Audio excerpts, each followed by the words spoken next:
اعوذ باللہ من الشیطان الرجیم بسم اللہ الرحمن الرحیم وجاء المعذرون من الاعراب لیؤذن لهم وقعد الذین كذبوا اللہ ورسولہ سیصیب الذین کفروا منہم عذاب علیم۔ وجاء المعذرون من الاعراب، اور دیہاتیوں میں سے بھی بہانہ باز لوگ آئے، لیؤذن لهم، کہ ان کو چھٹی دے دی جائے، وقعد الذین کذبوا اللہ ورسولہ، اور جن لوگوں نے اللہ اور اس کے رسول سے جھوٹ بولا تھا وہ سب بیٹھ رہے، سیصیب الذین کفروا منہم عذاب علیم، ان میں سے جنہوں نے کفر اپنا لیا ہے ان کو دردناک عذاب ہوگا۔ معذرون، معذر کی جمع ہے، ایسے آدمی کو کہتے ہیں جو بہانہ بنا رہا ہو، جھوٹا بہانہ بنا رہا ہو۔ اعراب ان لوگوں کو کہا جاتا ہے جو کہ مدینہ طیبہ کے گرد و نواح میں، دیہاتوں میں، صحراؤں میں رہا کرتے تھے۔ اگر ایک دیہاتی ہو اس کو اعرابی کہتے ہیں، اور اگر زیادہ ہوں، زیادہ کے بارے میں کوئی بات کرنی ہو تو ان کو پھر اعراب کہا جاتا ہے۔ گزشتہ آیات میں ایک آیات کے لمبے سلسلے میں اللہ تبارک و تعالی نے غزوہ تبوک سے رہ جانے والے منافقین کا ذکر فرمایا تھا۔ ان آیات میں بھی اسی مضمون کا تسلسل ہے، اور منافقین میں سے وہ لوگ جو کہ غزوہ تبوک میں نہیں گئے تھے اور انہوں نے رسول اللہ صلی اللہ علیہ وسلم کی خدمت میں حاضر ہو کر طرح طرح کے بہانے بنائے تھے، ان کا ذکر ہو رہا ہے۔ اب یہ منافقین کچھ تو ایسے تھے جو کہ مدینہ کے اندر تھے، کچھ ایسے تھے جو مدینہ کے باہر تھے، جو اعرابی تھے، دیہاتوں میں رہنے والے لوگ تھے۔ تو جو لوگ دیہات میں رہتے تھے اور منافق تھے اور غزوہ تبوک میں نہیں جانا چاہتے تھے، اور انہوں نے رسول اللہ صلی اللہ علیہ وسلم کی خدمت میں حاضر ہو کر بہانے بنائے، ان کا ذکر اس آیت میں ہو رہا ہے کہ دیہاتیوں میں سے بہانہ باز لوگ آئے، انہوں نے آ کر بہانے بنائے۔ کیوں؟ لیؤذن لهم، اذن اجازت کو کہتے ہیں، تاکہ انہیں اجازت دے دی جائے، یعنی انہیں چھٹی دے دی جائے، اور غزوہ تبوک کے مشکل سفر سے جانے سے ان کو چھٹکارا دے دیا جائے۔ تو اس مقصد کے لیے وہ آئے۔ آگے اللہ فرما رہا ہے وقعدا، کہ بیٹھ گئے وہ لوگ، کون؟ الذین کذبوا اللہ ورسولہ، جنہوں نے اللہ اور اس کے رسول سے جھوٹ بولا تھا، جنہوں نے جھوٹے بہانے کیے تھے، تو وہ غزوہ تبوک میں نہیں گئے، اور جو سچے مومن تھے وہ چلے گئے۔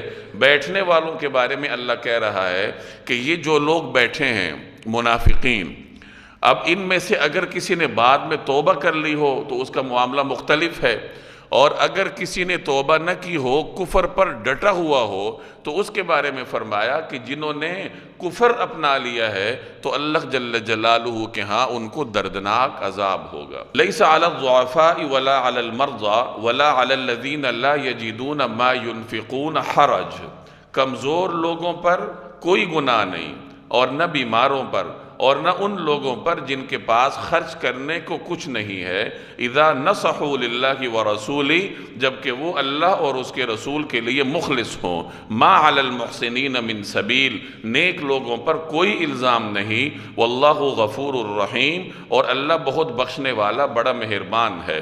غزوہ تبوک میں جو لوگ نہیں گئے تھے ان کی کئی اقسام ہیں، جن کا ذکر گزشتہ دروس میں تفصیل سے آپ کے سامنے آ چکا ہے۔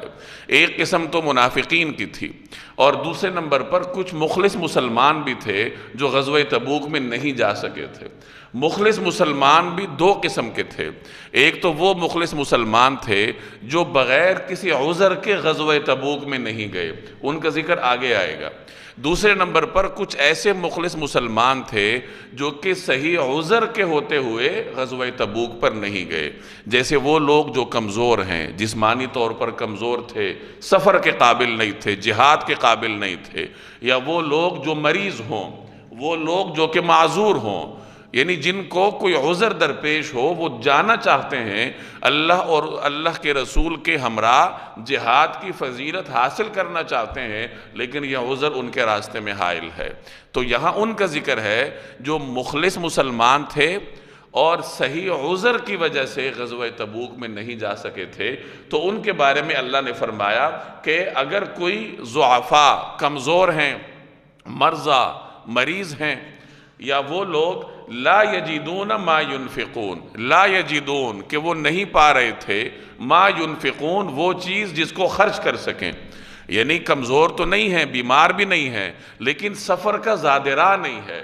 آخر جہاد کے سفر پر جانے کے لیے کوئی سواری چاہیے، کوئی اسلحہ چاہیے، دشمن سے لڑنے کے لیے کوئی تلوار چاہیے، دفاع کے لیے زرہ چاہیے، تو جہاد کے سفر کے لیے مال درکار ہوتا ہے۔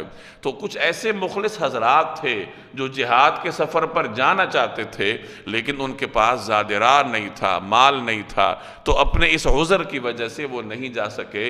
تو ان کے بارے میں اللہ نے فرمایا کہ لیس علی الضعفاء ولا علی المرضى ولا علی الذین لا یجدون ما ينفقون حرج، کہ ان کے اوپر کوئی حرج نہیں ہے، یعنی ان کے لیے کوئی مضائقہ نہیں ہے، کیونکہ یہ عذر کی وجہ سے نہیں جا سکے تھے۔ لیکن ایک شرط لگائی گئی، اذا نصحوا للہ ورسولہ، جب وہ اللہ اور اس کے رسول کے لیے مخلص ہوں۔ جہاد پر تو نہیں گئے، لیکن ان کے لیے شرط یہ ہے کہ اللہ اور اس کے رسول کے لیے خیرخواہی کے جذبات رکھتے ہوں، مخلص ہوں۔ مفسرین نے اس کی تفسیر یوں فرمائی کہ وہ مسلمانوں کے بارے میں اچھے کلمات کہیں۔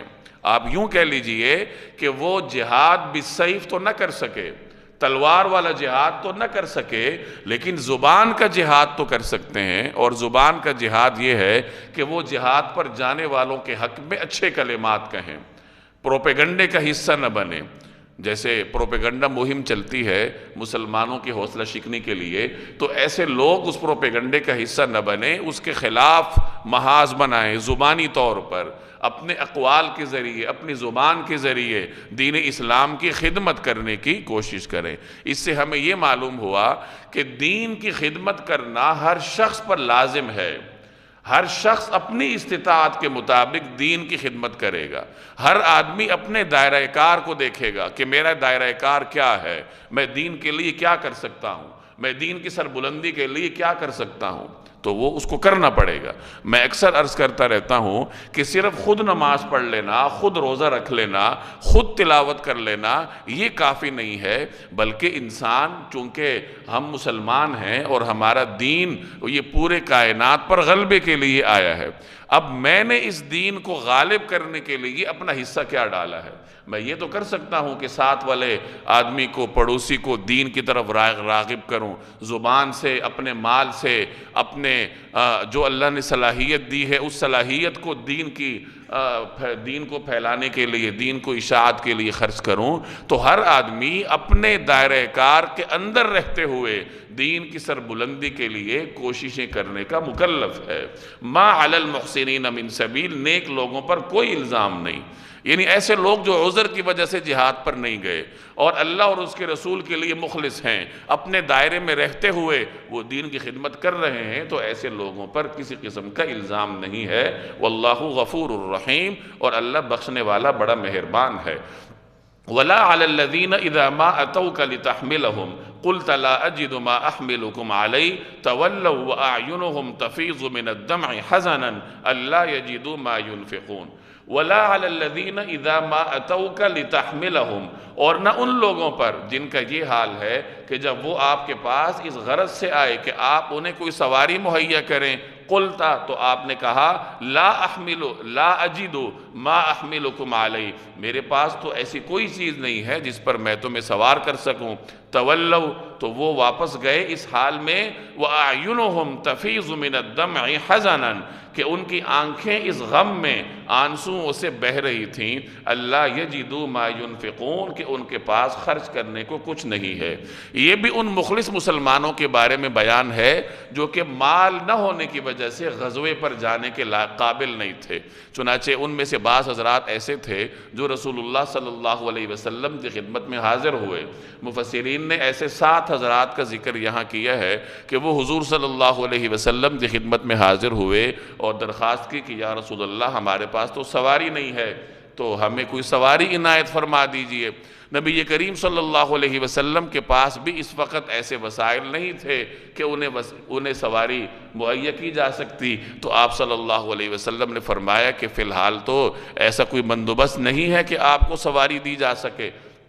تو وہ غم کی وجہ سے روتے رہے، واپس آئے اور جہاد پر نہ جانے اور نبی کریم صلی اللہ علیہ وسلم کی ہمراہی میں سفر اور جہاد سے محروم ہونے کے غم میں روتے رہے۔ تو اللہ تبارک و تعالیٰ نے یہاں ان کا ذکر فرمایا۔ اس سے یہ معلوم ہوا کہ جب آدمی کوئی دین کا کام کرنا چاہتا ہے اور کسی عذر کی وجہ سے نہیں کر پایا اور دین کا کام نہ کرنے کی وجہ سے اپنے دل میں غم محسوس کرتا ہو، تو یہ غم محسوس کرنا بھی ایک قسم کی نیکی ہے۔ ہمارا مسئلہ یہ ہے کہ ہم سالہ سال تک بلکہ ساری زندگی دین کے لیے ایک قدم تک نہیں اٹھاتے۔ ہمارے گرد و پیش گناہ ہوتے ہیں تو ہماری بلا سے ہوتے رہے، اولاد نماز نہیں پڑھتی تو نہ پڑھے، ہمارے دل پر ہمارے سینے پر کسی قسم کا کوئی بوجھ نہیں ہوتا۔ تو یہ جو طرز عمل ہے یہ بھی وہ طرز عمل نہیں ہے جو کہ ایک مسلمان کی شایع نشان ہے۔ تو اللہ نے ان لوگوں کا یہاں ذکر کیا کہ وہ ان پر بھی کوئی حرج نہیں ہے۔ کن لوگوں پر؟ اذا ما اتوکا، جو آپ کے پاس آئے، دربار نبوی میں حاضر ہوئے۔ کیوں؟ لتحملہم، کہ آپ انہیں سواری مہیا کریں۔ تو آپ نے کیا فرمایا؟ قلت، تو آپ نے فرمایا لا اجدو، میں تو ایسی کوئی چیز نہیں پا رہا، ما احملکم علیہ، جس پر میں آپ کو سوار کر سکوں، یعنی وسائل نہیں ہیں، بندوبست نہیں ہے۔ تو ان کا رد عمل کیا تھا؟ تولوا، وہ واپس گئے اس حال میں، وَأَعْيُنُهُمْ، اعین عین کی جمع ہے، آنکھ کو کہتے ہیں، کہ ان کی آنکھیں تفیض، بہہ رہی تھیں، من الدمع، دمع آنسو کو کہتے ہیں، آنسوؤں سے، حزناً، غم کی وجہ سے، حزن کی وجہ سے۔ اور وہ غم کیا تھا؟ اللہ یجدو، کہ وہ نہیں پا رہے، ما ينفقون، کوئی ایسی چیز جس کو خرچ کر سکیں، کہ ان کے پاس مال نہیں ہے کہ وہ سواری خرید سکیں۔ تو اس غم کی وجہ سے وہ مسلسل روتے جا رہے ہیں۔ انما السبیل علی الذین یستأذنونک وهم اغنیاء، الزام تو ان لوگوں پر ہے جو مالدار ہونے کے باوجود آپ سے اجازت مانگتے ہیں، رضو، وہ اس بات پر خوش ہیں، بأن یکونوا مع الخوالف، کہ وہ پیچھے رہنے والی عورتوں میں شامل ہو گئے، وطبع اللہ علی قلوبہم، اور اللہ نے ان کے دلوں پر مہر لگا دی ہے، فہم لا یعلمون، اس لیے انہیں حقیقت کا پتہ نہیں ہے۔ یہ اسی مضمون کا تسلسل ہے کہ اگر کسی کا عذر ہے اور عذر کی وجہ سے وہ اس کار خیر میں شامل نہیں ہو سکا تو اس پر کوئی الزام نہیں ہے۔ الزام اس پر ہے جو عذر نہ ہوتے ہوئے نہیں گیا، جس کے پاس مال ہے، غنی ہے، اور مال ہونے کے باوجود وہ دربار نبوت میں حاضر ہو کر اجازت لیتا ہے، اجازت لینے کی کوشش کرتا ہے، تو ایسے آدمی کے اوپر الزام ہے۔ تو فرمایا انما السبیل، سبیل راستے کو کہتے ہیں، لیکن یہاں اس سے مراد الزام ہے، کہ الزام علی الذین، ان لوگوں پر ہے جو یستأذنونک، جو آپ سے اجازت طلب کر رہے ہیں، اذن مانگ رہے ہیں، وہم اغنیاء، حالانکہ وہ غنی ہیں، امیر ہیں، رضو، وہ اس بات پر راضی ہیں، بأن یکونوا مع الخوالف، خوالف وہ عورتیں جو کہ پیچھے رہ گئیں، خواتین تو نہیں جا سکتی جہاد کے لیے، تو وہ خواتین کے ساتھ پیچھے رہنے پر خوش ہیں، کیونکہ مالدار ہونے کے باوجود بھی نہیں جا رہے۔ تو اللہ نے فرمایا وَطَبَعَ اللَّهُ عَلَىٰ قُلُوبِهِمْ، اللہ نے ان کے دلوں پر مہر لگا دی، فَهُمْ لَا يَعْلَمُونَ، اس لیے انہیں حقیقت کا پتہ نہیں ہے۔ مہر لگانے کا یہ مطلب ہے کہ پھر انسان اچھائی اور برائی میں فرق محسوس نہیں کرتا۔ اتنی بڑی خیر کہ رسول اللہ صلی اللہ علیہ وسلم کے شانہ بشانہ جہاد کے سفر میں شامل ہوں، تو اتنی بڑی خیر ان کے سامنے واضح نہیں ہو سکی، کیونکہ اللہ نے دلوں پر مہر لگائی ہے۔ تو برائی میں اور اچھائی میں جو تمیز ہے وہ اللہ نے ان سے سلب کر لی ہے۔ اللہ تبارک و تعالی سے ہمیشہ توفیق مانگنی چاہیے۔ دل پر مہر لگ جانا، یا یوں کہہ لیجئے کہ اچھائی اور برائی کی توفیق کا سلب ہو جانا، چھن جانا، یہ انسان کی سب سے بڑی بدبختی ہے۔ اس سے آگے پھر کوئی بدبختی نہیں ہے، کیونکہ وہ آدمی اچھائی اور برائی میں تمیز نہیں کرتا، وہ برائی پر ایسے چلتا ہے جیسے اچھائی پر چلنا چاہیے، توبہ کی بھی توفیق نہیں ہوتی، اور اس کا ہر آنے والا قدم اسے جہنم کے کسی اگلے گڑھے میں پھینکنے کا سبب بنتا ہے۔ یعتذرون الیکم، یہ آپ کے سامنے عذر پیش کریں گے، اذا رجعتم الیہم، جب آپ ان کے پاس واپس جائیں گے، جب آپ لوگ واپس ان کے پاس جاؤ گے تو یہ آپ کے سامنے عذر پیش کریں گے۔ قل، آپ کہہ دیجئے، لا تعتذروا، تم عذر پیش نہ کرو، لن نؤمن لکم، ہم ہرگز تمہاری بات کا یقین نہیں کریں گے، قد نبأنا اللہ من اخبارکم، اللہ نے تمہیں اللہ نے ہمیں تمہارے حالات سے اچھی طرح باخبر کر دیا ہے۔ وَسَيَّرَ اللَّهُ عَمَلَكُمْ وَرَسُولُهُ، اور آئندہ بھی اللہ تمہارا طرز عمل دیکھے گا اور اس کا رسول بھی۔ ثُمَّ تُرَدُّونَ إِلَىٰ عَالِمِ الْغَيْبِ وَالشَّهَادَةِ، پھر تمہیں لوٹا کر اس ذات کے سامنے پیش کیا جائے گا جس کو چھپی اور کھلی تمام باتوں کا پورا علم ہے۔ فَيُنَبِّئُكُمْ، پھر وہ تمہیں بتائے گا بِمَا كُنْتُمْ تَعْمَلُونَ، کہ تم کیا کچھ کرتے رہے ہو۔ منافق دو طرح کے تھے۔ ایک وہ منافق تھے جنہوں نے اس غزوے میں جانے سے پہلے ہی رسول اللہ صلی اللہ علیہ وسلم سے اجازت لینے کی کوشش کی تھی، بہانے بنائے تھے۔ اور کچھ منافق وہ تھے جنہوں نے حضور علیہ السلام کی واپسی کے بعد دربار نبوت میں حاضر ہو کر بہانے بنانے کی کوشش کی تھی۔ یہ تو یہاں اس کا ذکر ہے۔ یعتذرون الیکم، یہ آپ کے پاس حاضر ہو کر عذر کریں گے۔ کب؟ اذا رجعتم الیہم، جب آپ واپس ان کی طرف آئیں گے، یعنی جب آپ واپس مدینہ طیبہ تشریف لے آئیں گے تو آپ کیا کیجئے؟ قل، آپ کہہ دیجئے، لا تعتذروا، بہانے مت بناؤ، لن نؤمن لکم، ہم تمہارا یقین نہیں کریں گے، تم جھوٹ بولتے ہو۔ قد نبأنا اللہ، اللہ نے ہمیں خبردار کیا ہے، اللہ نے ہمیں بتا دیا ہے، من اخبارکم، تمہاری خبروں سے، تمہارے حالات اللہ نے ہمیں بتا دیے ہیں۔ وسیر اللہ، اور اللہ تبارک و تعالی آئندہ دیکھے گا عملکم، تمہارے اعمال۔ یعنی اب تو تم جھوٹ بول رہے ہو، لیکن اللہ تمہیں موقع دیتا ہے، توبہ کا دروازہ تمہارے لیے کھلا ہوا ہے۔ اگر آئندہ تم اپنا عمل درست کر لو گے تو اللہ تبارک و تعالی تمہارے اس عمل کو قبول فرمائے گا، لیکن اگر اپنے نفاق سے باز نہیں آؤ گے تو پھر ظاہر ہے کہ تمہیں اللہ کے عذاب کا سامنا کرنا پڑے گا۔ تو اللہ اور اس کا رسول آئندہ بھی تمہارا طرز عمل دیکھیں گے۔ ثم تردون، پھر تمہیں لوٹایا جائے گا الی عالم الغیب والشہادہ، ایسی ذات کی طرف جو غیب اور شہادت دونوں کو جانتی ہے، یعنی اللہ تبارک و تعالیٰ کی جانب تمہیں لوٹایا جائے گا۔ فَيُنَبِّئُكُمْ، پھر وہ تمہیں بتائے گا، اللہ تمہیں بتائے گا، بِمَا كُنْتُمْ تَعْمَلُونَ، ان عملوں کے بارے میں جو کچھ تم کرتے رہے ہو۔ سَيَحْلِفُونَ بِاللَّهِ لَكُمْ إِذَا انقَلَبْتُمْ إِلَيْهِمْ لِتُعْرِضُوا عَنْهُمْ فَأَعْرِضُوا عَنْهُمْ إِنَّهُمْ رِجْسٌ وَمَأْوَاهُمْ جَهَنَّمُ جَزَاءً بِمَا كَانُوا يَكْسِبُونَ يَحْلِفُونَ لَكُمْ لِتَرْضَوْا عَنْهُمْ فَإِن تَرْضَوْا عَنْهُمْ فَإِنَّ اللَّهَ لَا يَرْضَىٰ عَنِ الْقَوْمِ الْفَاسِقِينَ۔ ان دونوں آیات میں بھی انہی منافقین کے طرز عمل کا بیان ہے۔ نبی کریم صلی اللہ علیہ وسلم کو بذریعہ وحی مطلع کیا جا رہا ہے کہ جب آپ واپس تشریف لے جائیں گے تو یہ آپ کی خدمت میں حاضر ہوں گے، اس لیے کہ آپ ان سے درگزر کریں۔ تو چونکہ ان کی کوئی حیثیت نہیں ہے، یہ منافق ایسے ہیں کہ صاحب ایمان نہیں ہیں، ایمان سے محروم ہیں، لہٰذا آپ ان سے درگزر فرما لیجئے۔ ملامت تو اس کو کی جاتی ہے جس کے راہ راست پر آنے کا امکان ہو، انہوں نے راہ راست پر آنا نہیں تو آپ ان سے درگزر فرما لیجئے، ان سے اعراض فرما لیجئے۔ سَيَحْلِفُونَ بِاللَّهِ، یہ لوگ اللہ کی قسمیں کھائیں گے۔ سَيَحْلِفُونَ بِاللَّهِ لَكُمْ، یہ لوگ آپ کے سامنے اللہ کی قسمیں کھائیں گے۔ اِذَا انقَلَبْتُمْ إِلَيْهِمْ، جب آپ ان کے پاس واپس جائیں گے۔ کیوں قسمیں کھائیں گے؟ لِتُعْرِضُوا عَنْهُمْ، تاکہ آپ ان سے درگزر فرمائیں، آپ ان سے اعراض فرمائیں۔ فَأَعْرِضُوا عَنْهُمْ، لہٰذا آپ ان سے اعراض فرما لیجئے۔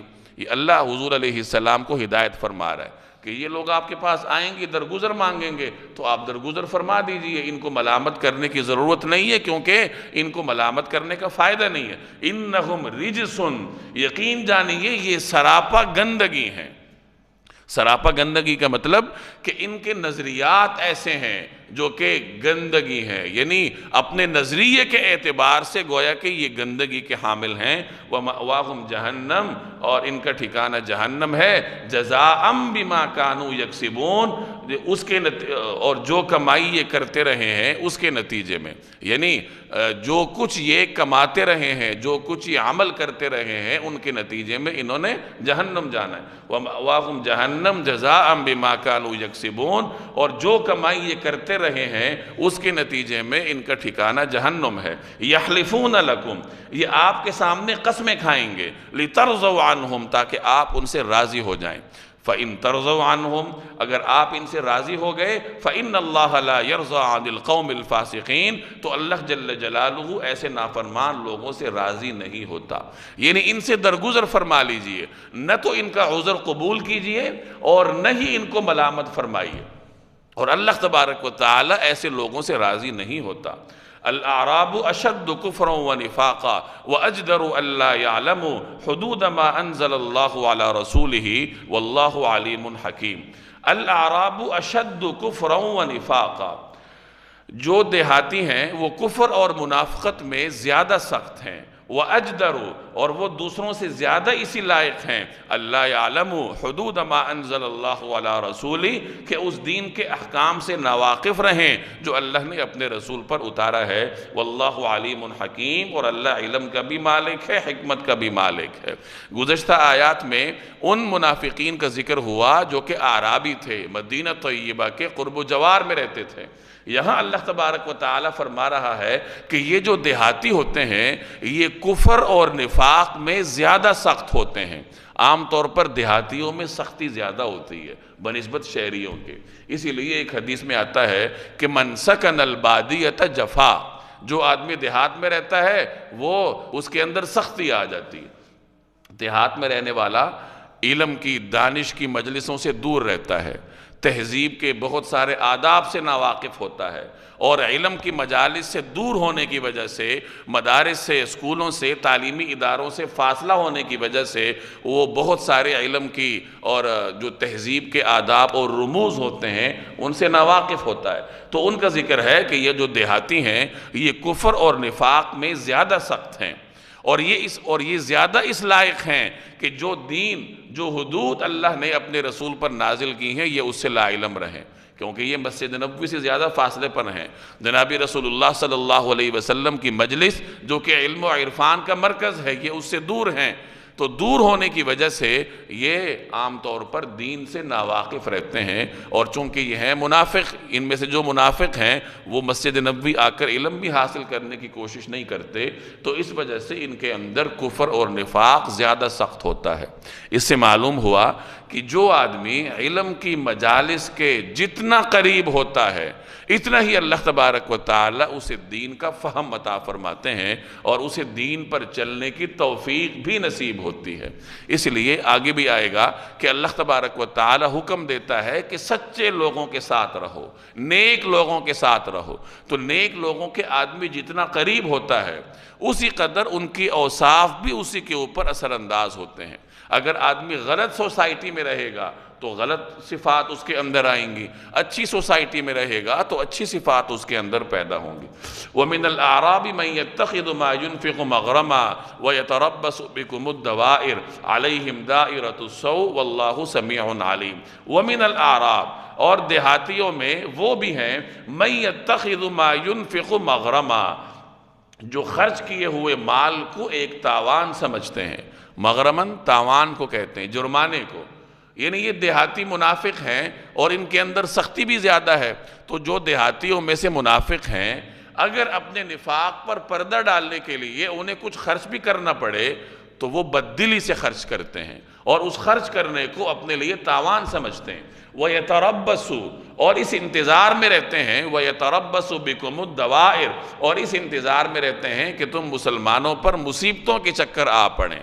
دوائر دائرے کی جمع ہے، چکر کو کہتے ہیں۔ علیہم دائرۃ السوء، بدترین مصیبت کا چکر تو خود ان پر پڑا ہوا ہے۔ واللہ سمیع علیم، اور اللہ ہر بات سنتا، سب کچھ جانتا ہے۔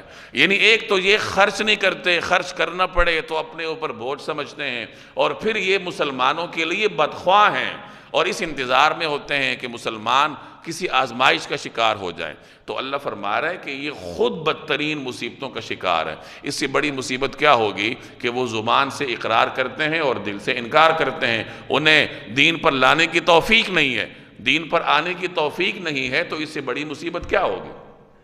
وَمِنَ الْأَعْرَابِ مَنْ يُؤْمِنُ بِاللَّهِ وَالْيَوْمِ الْآخِرِ وَيَتَّخِذُ مَا يُنْفِقُ قُرُبَاتٍ عِنْدَ اللَّهِ وَصَلَوَاتِ الرَّسُولِ أَلَا إِنَّهَا قُرْبَةٌ لَهُمْ سَيُدْخِلُهُمُ اللَّهُ فِي رَحْمَتِهِ إِنَّ اللَّهَ غَفُورٌ رَحِيمٌ۔ وَمِنَ الْأَعْرَابِ، اور ان دیہاتیوں میں وہ بھی ہیں، مَنْ يُؤْمِنُ بِاللَّهِ وَالْيَوْمِ الْآخِرِ، جو اللہ اور یوم آخرت پر ایمان رکھتے ہیں، وَيَتَّخِذُ مَا يُنْفِقُ قُرُبَاتٍ عِنْدَ اللَّهِ، اور جو کچھ خرچ کرتے ہیں اس کو اللہ کے پاس پاس قرب کے درجے حاصل کرنے وصلوات الرسول اور رسول کی دعائیں لینے کا ذریعہ سمجھتے ہیں۔ الا انہا قربۃ لہم، ہاں یہ ان کے لیے یقیناً تقرب کا ذریعہ ہے۔ سیدخلہم اللہ فی رحمتہ، اللہ ان کو اپنی رحمت میں داخل کرے گا۔ ان اللہ غفور الرحیم، بے شک اللہ بہت بخشنے والا بڑا مہربان ہے۔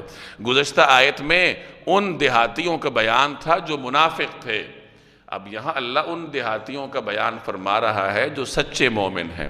اور یہی انصاف کا تقاضا ہے کہ اگر کسی علاقے کے رہنے والے برے لوگوں کا ذکر ہے تو وہاں جو اچھے لوگ ہیں ان کا بھی ذکر کر دیا جائے۔ تو اللہ جل جلالہ دیہات میں رہنے والے نیک لوگوں کا ذکر کر رہا ہے کہ ان دیہاتیوں میں سے ایسے بھی لوگ ہیں من یؤمن باللہ والیوم الآخر، جو اللہ اور یوم آخرت پر سچا ایمان رکھتے ہیں۔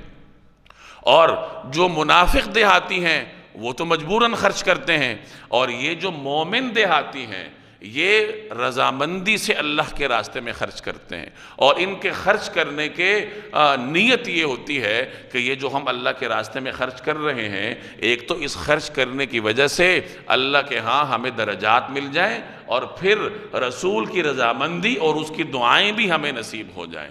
وَيَتَّخِذُ مَا يُنْفِقُ، کہ وہ جو کچھ خرچ کرتے ہیں اس کو ذریعہ بناتے ہیں کس چیز کا؟ قربات عند اللہ، اللہ کے ہاں قربتیں حاصل کرنے کے لیے، وصلوات الرسول اور رسول کی دعائیں لینے کا۔ تو اللہ فرما رہا ہے الا، ہاں انہا قربۃ لہم، یقیناً ان کے لیے تقرب کا ذریعہ ہے۔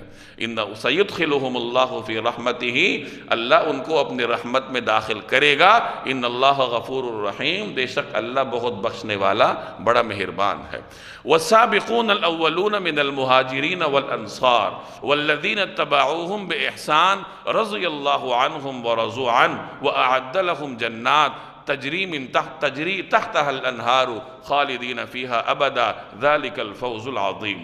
والسابقون الاولون من المہاجرین والانصار، اور مہاجرین اور انصار میں سے جو لوگ پہلے ایمان لائے، والذین اتبعوہم باحسان، اور جنہوں نے نیکی کے ساتھ ان کی پیروی کی، رضی اللہ عنہم، اللہ ان سب سے راضی ہو گیا ہے، ورضوا عنہ، اور وہ اس سے راضی ہیں، وأعد لہم، اور اللہ نے ان کے لیے تیار کر رکھے ہیں جنات، ایسے باغات، تجری تحتها الانہار، جن کے نیچے نہریں بہتی ہیں، خالدین فیہا ابدا، جن میں وہ ہمیشہ ہمیشہ رہیں گے، ذالک الفوز العظیم، یہی زبردست کامیابی ہے۔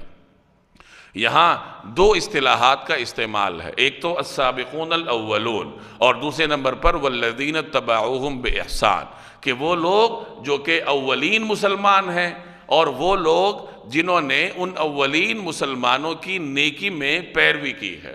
اب یہ دو اصطلاحات ہیں، ان کی تشریح کیا ہے؟ تو اس کی تشریح میں دو قسم کی آراء ہیں۔ ایک رائے یہ ہے کہ السابقون الاولون من المہاجرین والانصار سے مراد تمام مہاجرین اور انصار صحابہ ہیں، یعنی تمام صحابہ کرام السابقون الاولون ہیں۔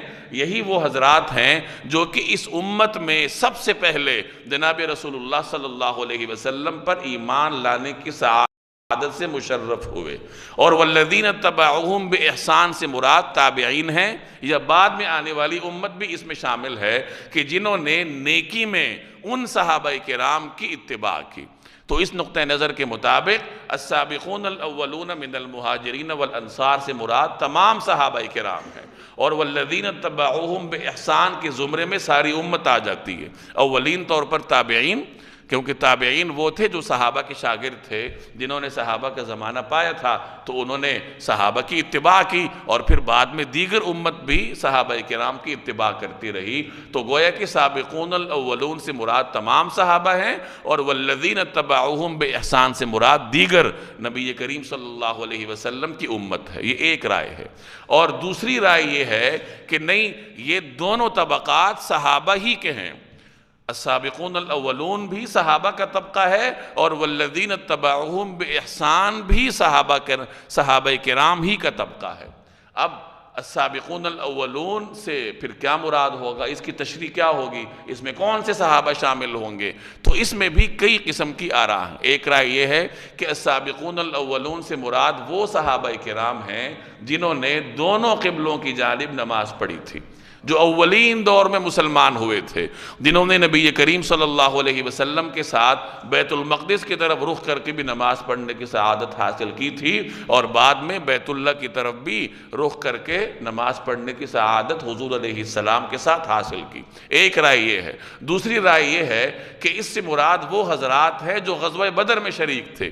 غزوہ بدر میں جو مہاجرین اور انصار شریک تھے وہ السابقون الاولون ہیں، اور بدر میں اللہ نے کفر کی شوکت کو توڑ دیا تھا۔ بدر کے پہلے کے حالات اور بعد کے حالات میں فرق ہے، تو جو حضرات بدر میں شریک تھے وہ تو السابقون الاولون ہیں، ان کا درجہ بلند ہے، اور جو بعد میں مسلمان ہوئے وہ والذین اتبعوہم بإحسان کے زمرے میں آئیں گے، کہ انہوں نے اصحاب بدر یعنی السابقون الاولون کی اچھائی کے ساتھ نیکی میں متابعت کی، پیروی کی۔ اور ایک رائے یہ ہے کہ اس سے مراد وہ حضرات ہیں جو بیت رضوان میں شریک تھے، اور ایک رائے یہ ہے کہ فتح مکہ سے پہلے جو حضرات مسلمان ہوئے وہ السابقون الاولون ہیں، اور جو بعد میں صحابہ کرام مسلمان ہوئے وہ والذین اتبعوہم بإحسان میں داخل ہیں۔ تو خلاصہ یہ نکلا کہ اس رائے کے مطابق صحابہ کرام کے دو طبقات ہیں فضیلت کے اعتبار سے۔ جو صحابہ کرام پہلے مسلمان ہوئے، جنہوں نے دین اسلام کے لیے سختیاں زیادہ برداشت کی، وہ السابقون الاولون میں شامل ہیں، اور جو حضرات بعد میں مسلمان ہوئے، جنہوں نے پہلوں کی طرح سختیاں نہیں دیکھیں، وہ والذین اتبعوہم بإحسان میں شامل ہیں، اور وہ دوسرے درجے کے صحابہ کرام ہیں۔ لیکن ان دونوں کے بارے میں اللہ نے فرمایا رضی اللہ عنہم، اللہ ان سب سے راضی ہے، اور صرف اللہ ہی راضی نہیں ہے، وَرَضُوا عَنْهُ، یہ بھی اللہ جل جلالہ سے راضی ہیں۔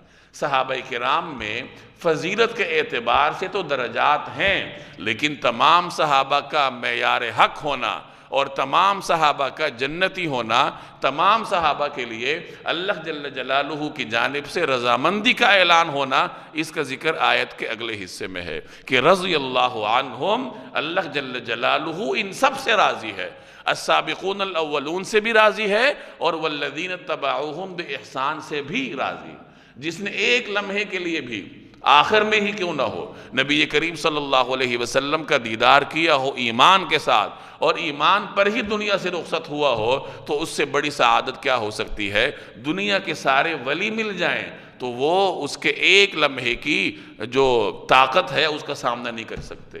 تو پیغمبر کا دیدار کرنا یہ اتنا بڑا شرف ہے جو اللہ کی جانب سے ہوتا ہے، اور دنیا کی کوئی بھی طاقت یا دنیا کا کوئی بھی ولی، سارے ولی مل کر بھی اس کا مقابلہ نہیں کر سکتے۔ وَمِمَّنْ حَوْلَكُمْ مِنَ الْأَعْرَابِ مُنَافِقُونَ وَمِنْ أَهْلِ الْمَدِينَةِ مَرَضُوا عَلَى النِّفَاقِ لَا تَعْلَمُهُمْ نَحْنُ نَعْلَمُهُمْ سَنُعَذِّبُهُمْ مَرَّتَيْنِ ثُمَّ يُرَدُّونَ إِلَىٰ عَذَابٍ عَظِيمٍ۔ وَمِمَّنْ حَوْلَكُمْ مِنَ الْأَعْرَابِ مُنَافِقُونَ، اور آپ کے ارد گرد جو دیہاتی ہیں ان میں بھی منافق لوگ موجود ہیں۔ وَمِنْ أَهْلِ الْمَدِينَةِ، اور مدینہ کے باشندوں میں بھی۔ یہاں نبی کریم صلی اللہ علیہ وسلم کو خبر دی جا رہی ہے کہ کچھ منافق تو آپ کے سامنے ہیں جن کا نفاق کھل چکا ہے، ان سے ہٹ کر کچھ اور منافق بھی موجود ہیں جن کا نفاق ابھی ظاہر نہیں ہوا۔ تو ان کے بارے میں رسول اللہ صلی اللہ علیہ وسلم کو خبر دی جا رہی ہے کہ مدینہ کے اندر بھی ابھی ایسے کچھ منافق موجود ہیں جن کا نفاق ظاہر نہیں ہے، اور مدینہ سے باہر دیہاتوں میں بھی ایسے منافق موجود ہیں۔ مردوا علی النفاق، یہ لوگ منافقت میں ماہر ہو گئے ہیں، منافقت ظاہر نہیں کرتے۔ لا تعلمہم، آپ انہیں نہیں جانتے، یعنی یہ اتنے ماہر ہو گئے ہیں کہ اپنے نفاق کو چھپا کے رکھا ہوا ہے۔ نحن نعلمہم، ہم انہیں جانتے ہیں، اللہ سے تو نہیں چھپا سکتے۔ سنعذبہم مرتین، ان کو ہم 2 مرتبہ سزا دیں گے۔ ثم یردون الی عذاب عظیم، پھر ان کو ایک زبردست عذاب کی طرف دھکیل دیا جائے گا۔ ان منافقین کے بارے میں جنہوں نے نفاق چھپا رکھا تھا، ان کے بارے میں اللہ فرما رہا ہے کہ ہم انہیں 2 مرتبہ عذاب دیں گے۔ 2 مرتبہ عذاب دینے سے کیا مراد ہے؟ تو مفسرین فرماتے ہیں کہ ایک مرتبہ تو انہیں عذاب کا سامنا اس وقت کرنا پڑا جب ان کی تمناؤں کے خلاف مسلمان صحیح سالم غزوہ تبوک سے واپس آ گئے تھے۔ ان کا خیال تھا کہ العیاذ باللہ مسلمانوں کو آزمائش کا سامنا کرنا پڑے گا، اللہ نے مسلمانوں کو کامرانی کے ساتھ مدینہ طیبہ پہنچایا، تو ان کی تمنائیں ذبح ہو گئیں، ان کی ناپاک آرزوئیں خاک میں مل گئیں، تو یہ بھی گویا کہ اللہ کی جانب سے ان کے لیے ایک تکلیف تھی، ایک عذاب تھا۔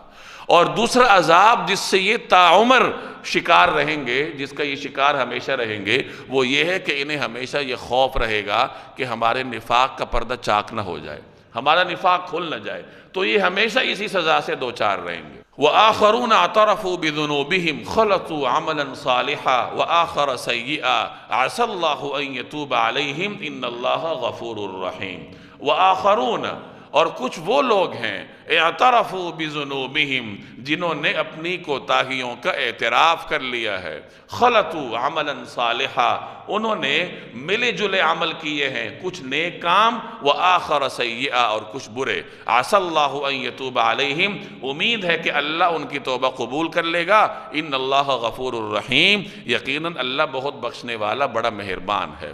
پہلے میں عرض کر چکا ہوں کہ تبوک میں جو مسلمان نہیں جا سکے تو وہ ان میں سے کچھ مسلمان ایسے تھے جو مخلص تھے، کچھ تو منافقین تھے جو بظاہر مسلمان تھے، جن کا ذکر پیچھے آپ پڑھ کے آئے ہیں تفصیل سے، کچھ مسلمان ایسے تھے جو مخلص تھے، مخلص صحابہ تھے، لیکن وہ غزوہ تبوک میں نہیں جا سکے۔ اب ان مخلص مسلمانوں میں سے بھی کچھ ایسے تھے جن کا کوئی عذر تھا، جن کا ذکر پچھلی آیات میں آ چکا ہے کہ اللہ نے فرمایا ان پر کوئی حرج نہیں ہے، اذا نصحوا للہ ورسولہ، جب وہ اللہ اور اس کے رسول کے ساتھ مخلص ہوں۔ اور کچھ ایسے مسلمان تھے جو مخلص تو تھے لیکن اس سفر میں بغیر کسی عذر کے نہیں گئے۔ اب اس آیت سے ان کا ذکر شروع ہو رہا ہے۔ 10 کے قریب ایسے حضرات صحابہ کرام تھے جو کہ مخلص مسلمان تھے، اور ان میں سے بعض ایسے بھی تھے جو بالکل ابتداء میں مسلمان ہوئے تھے، انصاری مسلمان، لیکن وہ کسی وجہ سے غزوہ تبوک میں نہیں گئے۔ وجہ یہی تھی کہ بس سستی کی وجہ سے، یا آج جاتا ہوں کل جاتا ہوں، بغیر کسی صحیح عذر کے وہ نبی کریم صلی اللہ علیہ وسلم کے ہمراہ اس غزوے میں نہیں گئے۔ ایسے 10 کے قریب حضرات کے نام مفسرین نے ذکر فرمائے ہیں۔ اب ان 10 صحابہ کرام کی بھی 2 جماعتیں تھیں۔ ایک جماعت وہ تھی جنہوں نے نبی کریم صلی اللہ علیہ وسلم کی آمد سے پہلے اپنے آپ کو مسجد نبوی کے ستونوں سے باندھ دیا تھا۔ ان کی تعداد مفسرین نے 7 نقل کی ہے کہ 7 ایسے صحابہ کرام تھے جو مخلص تھے اور بغیر کسی عذر شرعی کے نبی کریم صلی اللہ علیہ وسلم کے ساتھ نہیں گئے۔ تو وہ بہت نادم تھے کہ ہم سے بہت بڑی خطا سرزد ہوئی کہ ہم حضور صلی اللہ علیہ وسلم کے حکم کے باوجود اس غزوے میں نہیں گئے، تو انہوں نے اپنے آپ کو مسجد نبوی کی ستونوں کے ساتھ باندھ دیا تھا۔ ان میں سے حضرت ابو لبابہ رضی اللہ تعالی عنہ کا نام مفسرین نے ذکر کیا ہے کہ انہوں نے اپنے آپ کو ستون سے باندھا تھا۔ ان کے نام سے ستون مسجد نبوی میں آج بھی موجود ہے، اسطوانۃ التوبہ، جو کہ رسول اللہ صلی اللہ علیہ وسلم کے حجرہ مطہرہ کے بالکل سامنے موجود ہے، جو مشہور ستون ہے، اسطوانہ عائشہ ہے، ان میں اسطوانۃ التوبہ بھی ہے۔ یہ وہی ستون ہے جہاں حضرت ابو لبابہ رضی اللہ تعالی عنہ نے اپنے آپ کو باندھا تھا۔ جب نبی کریم صلی اللہ علیہ وسلم تشریف لائے اور آپ نے ان کو دیکھا، یہ چونکہ معززین انصار میں سے تھے، تو آپ نے فرمایا کہ ان کو کیا ہوا؟ تو آپ سے عرض کیا گیا کہ یا رسول اللہ، یہ وہ حضرات ہیں جو بغیر کسی عذر کے نہیں گئے تھے، اور انہوں نے ندامت کی وجہ سے اپنے آپ کو باندھا ہے۔ ان کو جب کسی نے کھولنے کی کوشش کی تو انہوں نے روکا کہ ہمیں رسول اللہ صلی اللہ علیہ وسلم اپنے دست اتھر سے کھولیں گے تو پھر ہم آزادی کو قبول کریں گے۔ تو آپ صلی اللہ علیہ وسلم نے فرمایا کہ اللہ جل جلالہ ہی ان کے بارے میں فیصلہ کرے گا۔ بعد میں اللہ تبارک و تعالی نے ان 7 مخلص مسلمانوں کی توبہ کو قبول فرمایا، اور رسول اللہ صلی اللہ علیہ وسلم نے اپنے دست اتھر سے ان کو کھولا۔ ان کے بارے میں یہ آیت نازل ہوئی، وآخرون، اور کچھ لوگ وہ ہیں اعترفوا، جنہوں نے اعتراف کیا ہے، بذنوبہم، اپنے گناہوں کا، ذنوب ذم کی جمع ہے، یعنی انہیں احساس ہے کہ ہم حکم نبوی پر عمل نہ کر کے غلطی اور گناہ کے مرتکب ہوئے ہیں، تو انہوں نے اپنی غلطی کا اعتراف کیا اور توبہ تائب ہوئے۔ خلطو، انہوں نے خلط ملط کیے، عملا صالحا وآخر سیئا، یعنی انہوں نے مخلوط اعمال کیے ہیں۔ ایک تو ان کے نیک اعمال ہیں کہ وہ مسلمان ہوئے، ایمان لائے، خلوص کے ساتھ ایمان پر ڈٹے رہے، پہلے غزوات میں شرکت کرتے آ رہے ہیں، وہ ان کے عمل صالح تھے، وہ آخر سیئہ، اور سیئہ اعمال کیا تھے کہ وہ غزوہ تبوک میں نہیں جا سکے، تو انہوں نے اعمال خلط ملط کیے، مخلوط اعمال کیے، اور اپنے گناہوں پر، اپنے اس گناہ پر اللہ کے حضور توبہ تائب ہوئے، تو فرمایا عسى اللَّهُ أَن يَتُوبَ عَلَيْهِمْ، امید ہے کہ اللہ ان کی توبہ قبول کر لے گا، ان اللہ غفور الرحیم، یقیناً اللہ بہت بخشنے والا بڑا مہربان ہے۔ تو ان حضرات کی توبہ قبول ہوئی، اور توبہ کی قبولیت کا اعلان اس آیت میں کیا گیا۔ یہ آیت اصلاً تو ان حضرات کے بارے میں ہے، لیکن اس کے عموم میں تمام مسلمان شامل ہیں، وہ سب مسلمان جو کہ مخلوط عمل کرتے ہیں، ہم سب گناہگار ہیں، گناہ بھی کرتے ہیں، اور اللہ تعالیٰ نیک کام کی بھی توفیق دے دیتا ہے، تو مخلوط عمل کرنے والے مسلمانوں کے لیے اس آیت میں بہت بڑی خوشخبری ہے کہ اگر ان سے اچھے اعمال سرزد ہوتے ہیں تو اللہ کی توفیق ہے، اس پر شکر ادا کرنا چاہیے، اور اگر ان سے گناہوں کا ارتکاب ہوتا ہے تو پھر ان کے لیے توبہ کا دروازہ کھلا ہے، ان اللہ غفور الرحیم، یقیناً اللہ بہت بخشنے والا بڑا مہربان ہے۔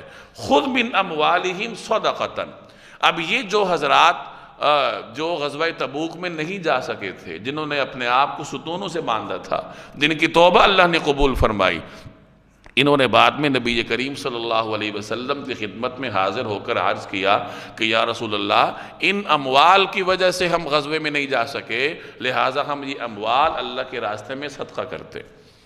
تو نبی کریم صلی اللہ علیہ وسلم نے فرمایا کہ نہیں، مجھے مال قبول کرنے کا حکم نہیں ہوا۔ تو اس آیت میں اللہ تبارک و تعالیٰ نے نبی کریم صلی اللہ علیہ وسلم کو ان کے صدقات قبول کرنے کی ہدایت جاری فرمائی۔ خذ من اموالہم صدقۃ، اے پیغمبر ان لوگوں کے اموال میں سے صدقہ وصول فرما لیجئے، تطہرہم، جس کے ذریعے آپ انہیں پاک کریں گے، وتزکیہم بہا، اور ان کے لیے باعث برکت بنو گے، جس کے ذریعے تم انہیں پاک کر دو گے اور ان کے لیے باعث برکت بنو گے، وصلی علیہم، اور ان کے لیے دعا کریں، ان صلاتک سکن لہم، یقیناً آپ کے دعا ان کے لیے سراپا تسکین ہے، واللہ سمیع علیم، اور اللہ ہر بات سنتا اور سب کچھ جانتا ہے۔ تو اللہ نے فرمایا کہ ان کے صدقات قبول فرما لیجئے، اور یہ جو صدقہ ان سے قبول کیا جائے گا یہ ان کے لیے 3 سعادتیں لے کر آئے گا۔ پہلی سعادت کیا ہے؟ تطہرہم، کہ اس کے ذریعے ان کو پاک کر دیا جائے گا۔ توبہ تو قبول ہو گئی ہے، گناہ تو معاف ہے، لیکن پھر بھی جو کچھ انسان کے ذمہ رہ جاتا ہے تو اس صدقے کے ذریعے اللہ تبارک و تعالی انہیں پاک کر دے گا۔ وَتُزَكِّيهِمْ، اور یہ صدقہ زکوٰۃ ان کے لیے باعث برکت بنے گی، تزکیہ کا باعث بنے گی، اور ایک بہت بڑی سعادت کہ نبی کریم صلی اللہ علیہ وسلم ان کے لیے دعا بھی فرمائیں گے۔ تو یہ 3 سعادتیں ان کی صدقے کی وجہ سے اللہ تبارک و تعالی ان کو نصیب فرمائے گا۔ اس سے معلوم ہوا کہ جب آدمی زکوٰۃ دیتا ہے، اللہ کے راستے میں خرچ کرتا ہے، تو یہ اللہ کے راستے میں خرچ کرنا اس کے لیے 2 سعادتوں کا سبب بنتا ہے۔ ایک سعادت کیا ہے کہ یہ جو مال صدقہ کر رہا ہے یہ مال اس کو گناہوں سے پاک کرے گا، اور دوسری سعادت کیا ہے کہ یہ مال اس کے دل کا تزکیہ بھی کرے گا، اس کے اندر روحانی طور پر پاکی پیدا کرے گا، اور وہ دین کی طرف مائل ہوگا۔ گویا کہ زکوٰۃ، صدقات ایک تو آپ کو گناہوں سے پاک کرتی ہیں، اور دوسرے نمبر پر دین کی طرف آپ کا میلان بھی بناتی ہیں، آپ کو دین کی طرف مائل بھی کرتی ہیں۔ لہٰذا اللہ کے راستے میں خوش دلی سے خرچ کرنا چاہیے۔ الم یعلموا، کیا ان کو یہ نہیں معلوم، ان اللہ هو یقبل التوبۃ عن عبادہ، کہ اللہ ہی ہے جو اپنے بندوں کی توبہ بھی قبول کرتا ہے، ویأخذ الصدقات، اور صدقات بھی قبول کرتا ہے، وان اللہ هو التواب الرحیم، اور یہ کہ اللہ بہت معاف کرنے والا بڑا مہربان ہے۔ وقل، اور آپ کہہ دیجئے، اعملوا، عمل کرتے رہو، وَقُلِ اعْمَلُوا، اور کہہ دیجئے کہ تم عمل کرتے رہو، فَسَيَّرَ اللَّهُ عَمَلَكُمْ وَرَسُولُهُ وَالْمُؤْمِنُونَ، اور اب اللہ بھی تمہارا طرز عمل دیکھے گا، اور اس کا رسول بھی اور مومن لوگ بھی، وَسَتُرَدُّونَ إِلَىٰ عَالِمِ الْغَيْبِ وَالشَّهَادَةِ، پھر تمہیں لوٹا کر اس ذات کے سامنے پیش کیا جائے گا جس کو چھپی اور کھلی تمام باتوں کا پورا علم ہے، فَيُنَبِّئُكُمْ بِمَا كُنْتُمْ تَعْمَلُونَ، پھر وہ تمہیں بتائے گا کہ تم کیا کچھ کرتے رہے ہو۔ توبہ تو قبول ہو گئی ہے، لیکن توبہ قبول ہونے کے بعد نیک اعمال پر قائم رہنا پڑتا ہے۔ اس لیے فرمایا گیا کہ آپ ان سے کہہ دیجئے کہ اب جو ہو گیا وہ تو اللہ نے معاف کر دیا، لیکن اب آگے آپ کو نیک عمل کرنے پڑیں گے، اور اللہ بھی آپ کا طرز عمل دیکھے گا۔ اللہ کے دیکھنے کا مطلب کہ اللہ ظاہر کرے گا، اور رسول بھی ملاحظہ فرمائے گا، اور مومنین بھی تمہارا عمل دیکھیں گے کہ تم کیا کرتے ہو، اور پھر دنیا کے اعمال کے بعد تمہیں اللہ کے حضور پیش کیا جائے گا، جس کو غیب اور شہادت ہر چیز کا علم ہے، یعنی جسے حاضر چیزوں کا بھی علم ہے اور غائب چیزوں کا بھی علم ہے۔ اس سے ہمیں نکتے کی بات یہ معلوم ہوئی کہ جب انسان سے گناہ ہو جائے تو وہ توبہ کر لے، اور پھر یہ یقین رکھے کہ اللہ نے میرا گناہ معاف کر دیا ہوگا، اور اس کے بعد آئندہ کے لیے اچھے اعمال کرنے کے لیے کمر بستہ ہو جائے۔ توبہ کرنے کے بعد گناہوں کی طرف مائل ہونا یہ انسان کی حماقت ہوتی ہے۔ توبہ کرنے کے بعد نیک اعمال کے لیے حد درجے کی کوشش کرنی چاہیے۔ ہاں، مکمل کوشش کرنے کے بعد اگر پھر گناہ ہو جائے تو پھر توبہ کر لے۔ وَآخَرُونَ مُرْجَوْنَ لِأَمْرِ اللَّهِ إِمَّا يُعَذِّبُهُمْ وَإِمَّا يَتُوبُ عَلَيْهِمْ وَاللَّهُ عَلِيمٌ حَكِيمٌ۔ وَآخَرُونَ، اور کچھ اور لوگ ہیں، مُرْجَوْنَ لِأَمْرِ اللَّهِ، جن کا فیصلہ اللہ کا حکم آنے تک ملتوی کر دیا گیا ہے۔ اما يعذبهم، یا اللہ ان کو سزا دے گا، وَإِمَّا يَتُوبُ عَلَيْهِمْ، یا معاف کر دے گا، وَاللَّهُ عَلِيمٌ حَكِيمٌ، اور اللہ کامل علم والا بھی ہے، کامل حکمت والا بھی۔ پہلے میں نے عرض کیا کہ 10 ایسے مخلص صحابہ تھے جو بغیر کسی صحیح عذر کے غزوہ تبوک میں نہیں گئے۔ ان میں سے 7 تو وہ لوگ تھے جنہوں نے اپنے آپ کو مسجد نبوی کے ستونوں سے باندھ دیا تھا، جن کا ذکر پیچھے گزرا، اور 3 حضرات ایسے تھے جو تھے تو مخلص، بغیر کسی عذر شرعی کے نہیں گئے، لیکن وہ توبہ میں ان 7 لوگوں کی طرح سبقت نہیں کر سکے۔ وہ 3 لوگ، ایک تو حضرت کعب رضی اللہ تعالی عنہ تھے، اور حضرت ہلال رضی اللہ تعالی عنہ تھے، اور حضرت مرارہ رضی اللہ تعالی عنہ۔ یہ 3 حضرات تھے۔ یہ 3 حضرات مخلص مسلمان تھے، نہیں جا سکے تھے غزوہ تبوک میں، لیکن اپنے ان 7 بھائیوں کی طرح توبہ میں سبقت بھی نہیں کر سکے، تو اللہ نے ان کا ذکر کیا کہ کچھ اور لوگ بھی ہیں جن کا فیصلہ اللہ نے ملتوی کر دیا ہے۔ اللہ چاہے تو سزا دے گا اور چاہے تو معاف کر دے گا، اور ان کا تفصیلی واقعہ اگلے آیات میں آ رہا ہے۔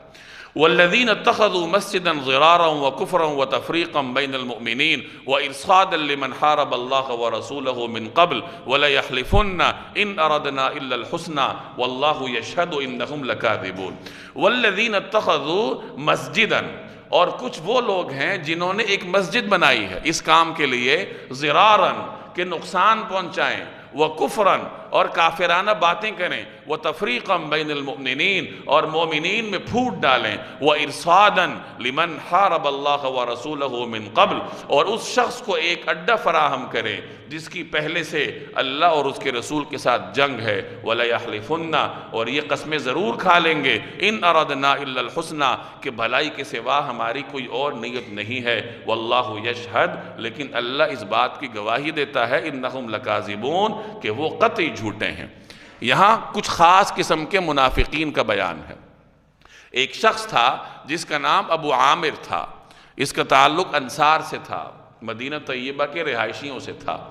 نبی کریم صلی اللہ علیہ وسلم کی ہجرت سے پہلے اس نے پہلے یہودیت کو اختیار کیا، بعد میں عیسائیت کو اختیار کیا، دنیا سے دور رہتا تھا، موٹا لباس پہنتا تھا۔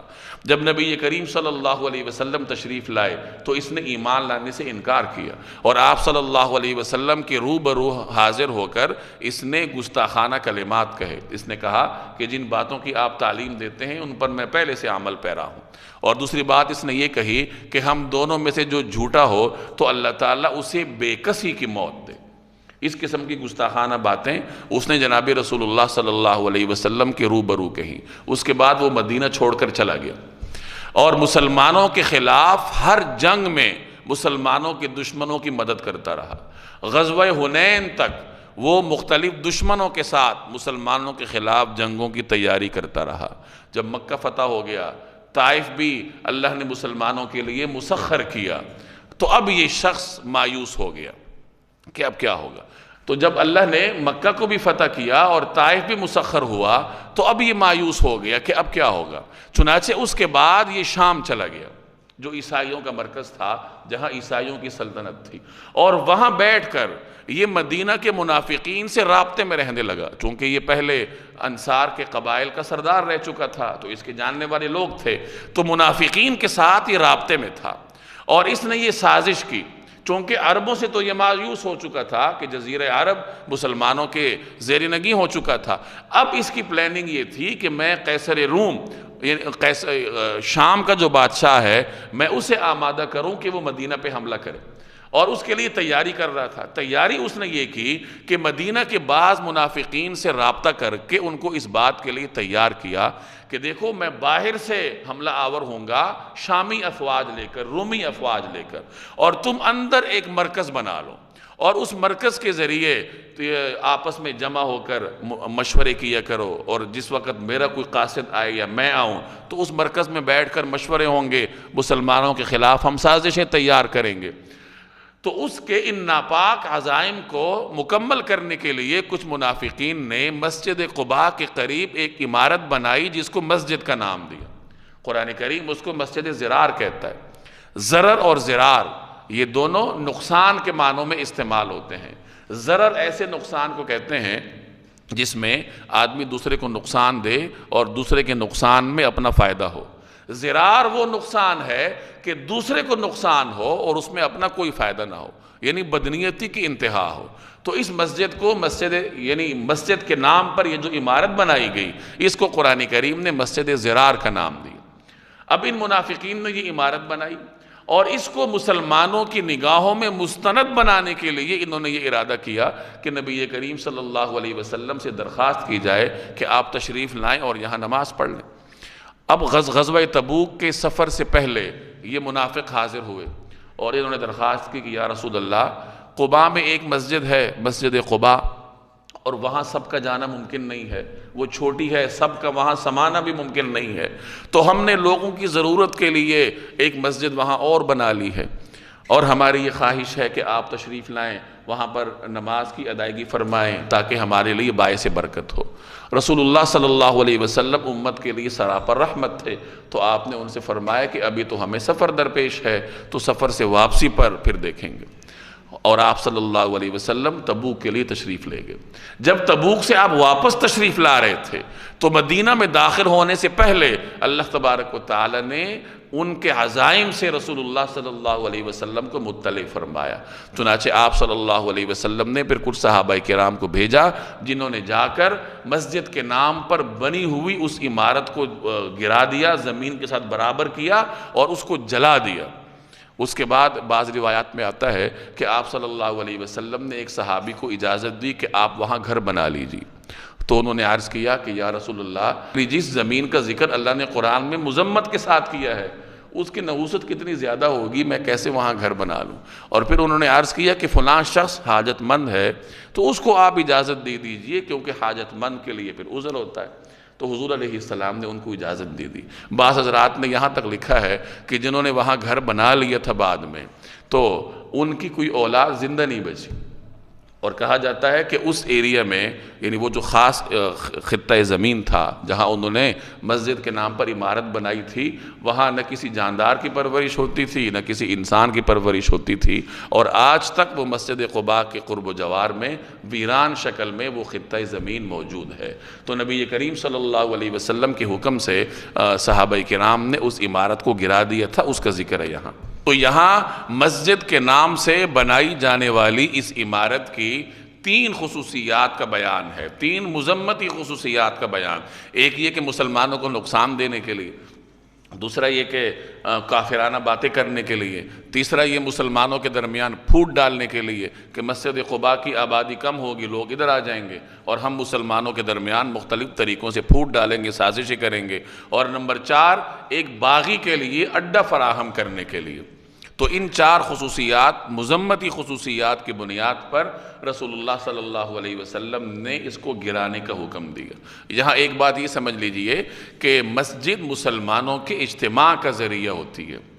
اگر کوئی مسجد ایسی بنائی جائے جس سے پچھلی مسجد کی آبادی کے کم ہونے کا امکان ہو، تو ایسی مسجد کے بنانے والے کو سوچنا چاہیے کہ مجھے ثواب ملے گا بھی یا نہیں، کیونکہ اس طریقے سے تفریقم بین المؤمنین ہوتی ہے کہ مسلمانوں کے درمیان تقسیم ہوتی ہے، پچھلی مسجد کی آبادی میں فرق آتا ہے۔ لیکن اگر کوئی ایسا کر لے اور بنا لے تو بنانے والے کو اللہ کی جانب سے ثواب ملے یا نہ ملے، لیکن بہرحال وہ عمارت مسجد ہی کی حیثیت رکھے گی، اور اس کے اندر جو لوگ نماز پڑھیں گے ان کو پورا ثواب ملے گا، یعنی اس کے احکامات مسجد والے ہوں گے۔ تو ہمارے ہاں بعض اوقات اگر اپنی مرضی سے کوئی مسجد بنا لے تو دوسرے لوگ اسے مسجد ضرار سے تعبیر کرتے ہیں، تو یہ طرز عمل درست نہیں ہے، کیونکہ مسجد ضرار تو مسجد ہی نہیں تھی، اور یہ جو بنائی گئی ہے تو یہ مسجد۔ ہاں، جو بنانے والا ہے اس کو اللہ تعالیٰ ثواب دے گا یا نہیں دے گا، گناہ ہوگا یا نہیں ہوگا، وہ اس کی نیت کا معاملہ ہے، اللہ اور اس کے درمیان ہے۔ وہ مسجد تو ہوگی، لیکن بہرحال اس طریقے سے مساجد بنانے کی حوصلہ افزائی نہیں کی گئی، اور ایسا کرنا بھی نہیں چاہیے کہ کسی نئی مسجد کی وجہ سے پرانی مسجد کی آبادی میں فرق آئے۔ ہاں، اگر کوئی اضافی ضرورت ہو تو پھر مسجد بنائی جا سکتی ہے، جیسے اداروں کے ساتھ مساجد ہوتی ہیں، لیکن ایک گلی میں دو مساجد کا ہونا، تین مساجد کا ہونا، یہ طرز عمل مسلمانوں کے لیے درست نہیں ہے۔ لا تقم فیہ ابدا، اے پیغمبر آپ اس میں کبھی بھی کھڑے مت ہوں۔ لمسجد اسس علی التقوی من اول یوم، البتہ وہ مسجد جس کی بنیاد پہلے دن سے تقوی پر رکھی گئی ہو، احق، وہ اس بات کی زیادہ حقدار ہے، ان تقوم فیہ، کہ آپ اس میں کھڑے ہوں۔ فیہ رجال، اس میں ایسے لوگ ہیں، یحبون ان یتطہروا، جو پاک صاف ہونے کو پسند کرتے ہیں، واللہ یحب المطہرین، اور اللہ پاک صاف لوگوں کو پسند کرتا ہے۔ حضور علیہ السلام کو حکم دیا گیا کہ مسجد کے نام سے بنائی گئی اس عمارت میں آپ تشریف نہ لے کر جائیں، کیونکہ اس کی جو بنیاد ہے وہ تقوی پر نہیں ہے۔ آپ کے تشریف لے جانے کی کون سی عمارت زیادہ مستحق ہے؟ وہ عمارت جو واقعتاً مسجد ہو اور جس کی بنیاد پہلے ہی دن سے تقوی پر رکھی گئی ہو۔ مراد مسجد قباء ہے، جس کی بنیاد خود جناب رسول اللہ صلی اللہ علیہ وسلم نے رکھی تھی۔ تو فرمایا گیا کہ یہ جو مسجد قباء کے قریب ایک عمارت بنائی جا رہی ہے مسجد کے نام سے، اور آپ کو بلایا جا رہا ہے، اس میں آپ تشریف نہ لے کر جائیں، بلکہ اسی مسجد قباء میں آپ تشریف لے جائیں، کیونکہ وہ مسجد اس کی بنیاد تقوی پر رکھی گئی ہے ایک، اور دوسرا اس میں ایسے لوگ ہیں جو کہ طہارت کو پسند کرتے ہیں۔ روایات میں آتا ہے کہ قباء کے لوگ ایسے تھے جو کہ ڈھیلوں کے ساتھ پانی کو بھی استنجے میں استعمال کرتے تھے۔ اس زمانے میں پانی بہت کمیاب تھا، اور لوگوں کی صحتیں بھی ایسی نہیں تھی جیسے آج کل کے لوگوں کی صحتیں ہیں، چنانچہ اگر ڈھیلے سے بھی وہ استنجا کر لیتے تو ان کو مکمل طہارت حاصل ہو جاتی تھی۔ البتہ قباء کے لوگوں میں یہ صفت تھی کہ وہ پانی کا استعمال اس میں زیادہ کرتے تھے، تو اللہ تبارک و تعالیٰ نے ان کی صفائی پسندی کی وجہ سے یہاں ان کی تعریف کی۔ اور بعض حضرات نے فرمایا کہ اس سے مراد مسجد نبوی ہے، کیونکہ مسجد نبوی کی بنیاد بھی تقوی پر تھی، اور اس میں بھی تمام صحابہ کرام تھے جو کہ صفائی پسند تھے، اور اللہ تبارک و تعالیٰ کو بھی وہ پسند تھے۔ تو بہرحال مسجد نبوی ہو یا مسجد قباء ہو، چونکہ ان کی بنیادیں تقوی پر رکھی گئی تھیں، تو رسول اللہ صلی اللہ علیہ وسلم کو ہدایت کی گئی کہ آپ ان مساجد میں تشریف لے جائیں، اور وہ عمارت جو مسجد کے نام سے بن رہی ہے جس کی بنیاد تفریق پر ہے، اس میں آپ تشریف نہ لے کر جائیں۔ اس سے معلوم ہوا کہ مسجد اگر کسی نے بنانی ہے تو اس کی بنیاد تقوی پر ہونی چاہیے، دین کی خدمت کے لیے، مسلمانوں کی ضرورت کے لیے ہونی چاہیے، اپنی ہوس کی تکمیل کے لیے نہ ہو۔ ہوس کی تکمیل کیا ہے؟ کہ وہ مسجد ہے، وہ فلاں مسلک کی ہے، اور میرا وہاں دل نہیں لگتا، تو میں اپنا دل لگانے کے لیے اس کے قریب میں ایک اور عمارت کھڑی کر دوں، اس کو مسجد کا عنوان دے دوں، اور وہاں لوگوں کو نماز کے لیے بلاؤں۔ تو ٹھیک ہے، اس کو مسجد کی شرعی احکام حاصل ہوں گے، لیکن میرا یہ طرز عمل محلے کو تقسیم کر دے گا، گلی کو تقسیم کر دے گا۔ آنے والوں کی نمازیں تو اللہ قبول فرمائے گا، لیکن میرا یہ طرز عمل اللہ کے ہاں کیا حیثیت رکھے گا، اس پر ہمیں سوچنا چاہیے۔ تو مسجد کی بنیاد تقوی پر ہونی چاہیے، مسلمانوں کی ضرورت کے پیش نظر ہونی چاہیے۔ ایسے علاقوں میں مساجد تعمیر کرنی چاہیے جہاں مساجد ہی نہیں ہیں۔ کتنے علاقے ایسے موجود ہیں جہاں کے لوگ مسجد تعمیر نہیں کر سکتے، تو اہل خیر وہاں جا کر مساجد تعمیر کریں۔ اور دوسرے نمبر پر مسجد کے جو رہائشی ہیں، جو مسجد میں آنے والے ہیں، انہیں طہارت پسند ہونا چاہیے، اور ان کا ایسا کرنا ان کی فضیلت کو بڑھاتا ہے۔ افمن اسس بنیانہ علی تقوی من اللہ ورضوان خیر ام من اسس بنیانہ علی شفا جرف ہار فانہار بہ فی نار جہنم واللہ لا یہدی القوم الظالمین۔ افمن اسس بنیانہ علی تقوی، بھلا وہ شخص جس نے اپنی عمارت کی بنیاد اللہ کے خوف و رضوان اور اس کی خوشنودی پر اٹھائی ہو، خیر، کیا وہ بہتر ہے؟ ام من اسس بنیانہ علی شفا جرف ہار، یا وہ شخص جس نے اپنی عمارت کی بنیاد ایک ڈھانگ کے کسی گرتے ہوئے کنارے پر رکھی ہو، فانہار بہ فی نار جہنم، پھر وہ اسے لے کر جہنم کی آگ میں جا گرے، واللہ لا یہدی القوم الظالمین، اور اللہ ایسے ظالم لوگوں کو ہدایت نہیں پہنچاتا، ایسے ظالم لوگوں کو ہدایت تک نہیں پہنچاتا، انہیں ہدایت نہیں دیتا۔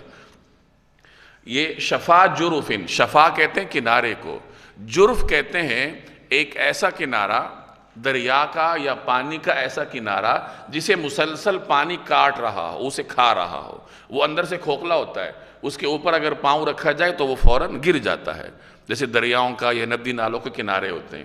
تو عربی زبان میں ایسے کھوکھلے کنارے کو جرف کہتے ہیں۔ تو یہ جو مسجد زرار کے نام سے تعمیر کی جانے والی عمارت ہے، اللہ نے اس کی جو تمثیل ہے، اس کی جو مشابہت ہے، وہ یوں بیان فرمائی کہ اس کی مثال تو اس کھوکھلے کنارے کی سی ہے جس نے اپنے اوپر کھڑے ہونے والے کو لے کر گر جانا ہے۔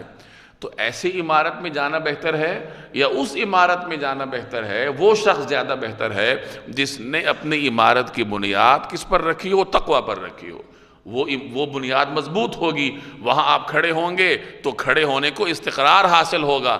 یہ تو کھوکھلا کنارہ ہے، یہ تو لوگوں کو لے کر گر جائے گا۔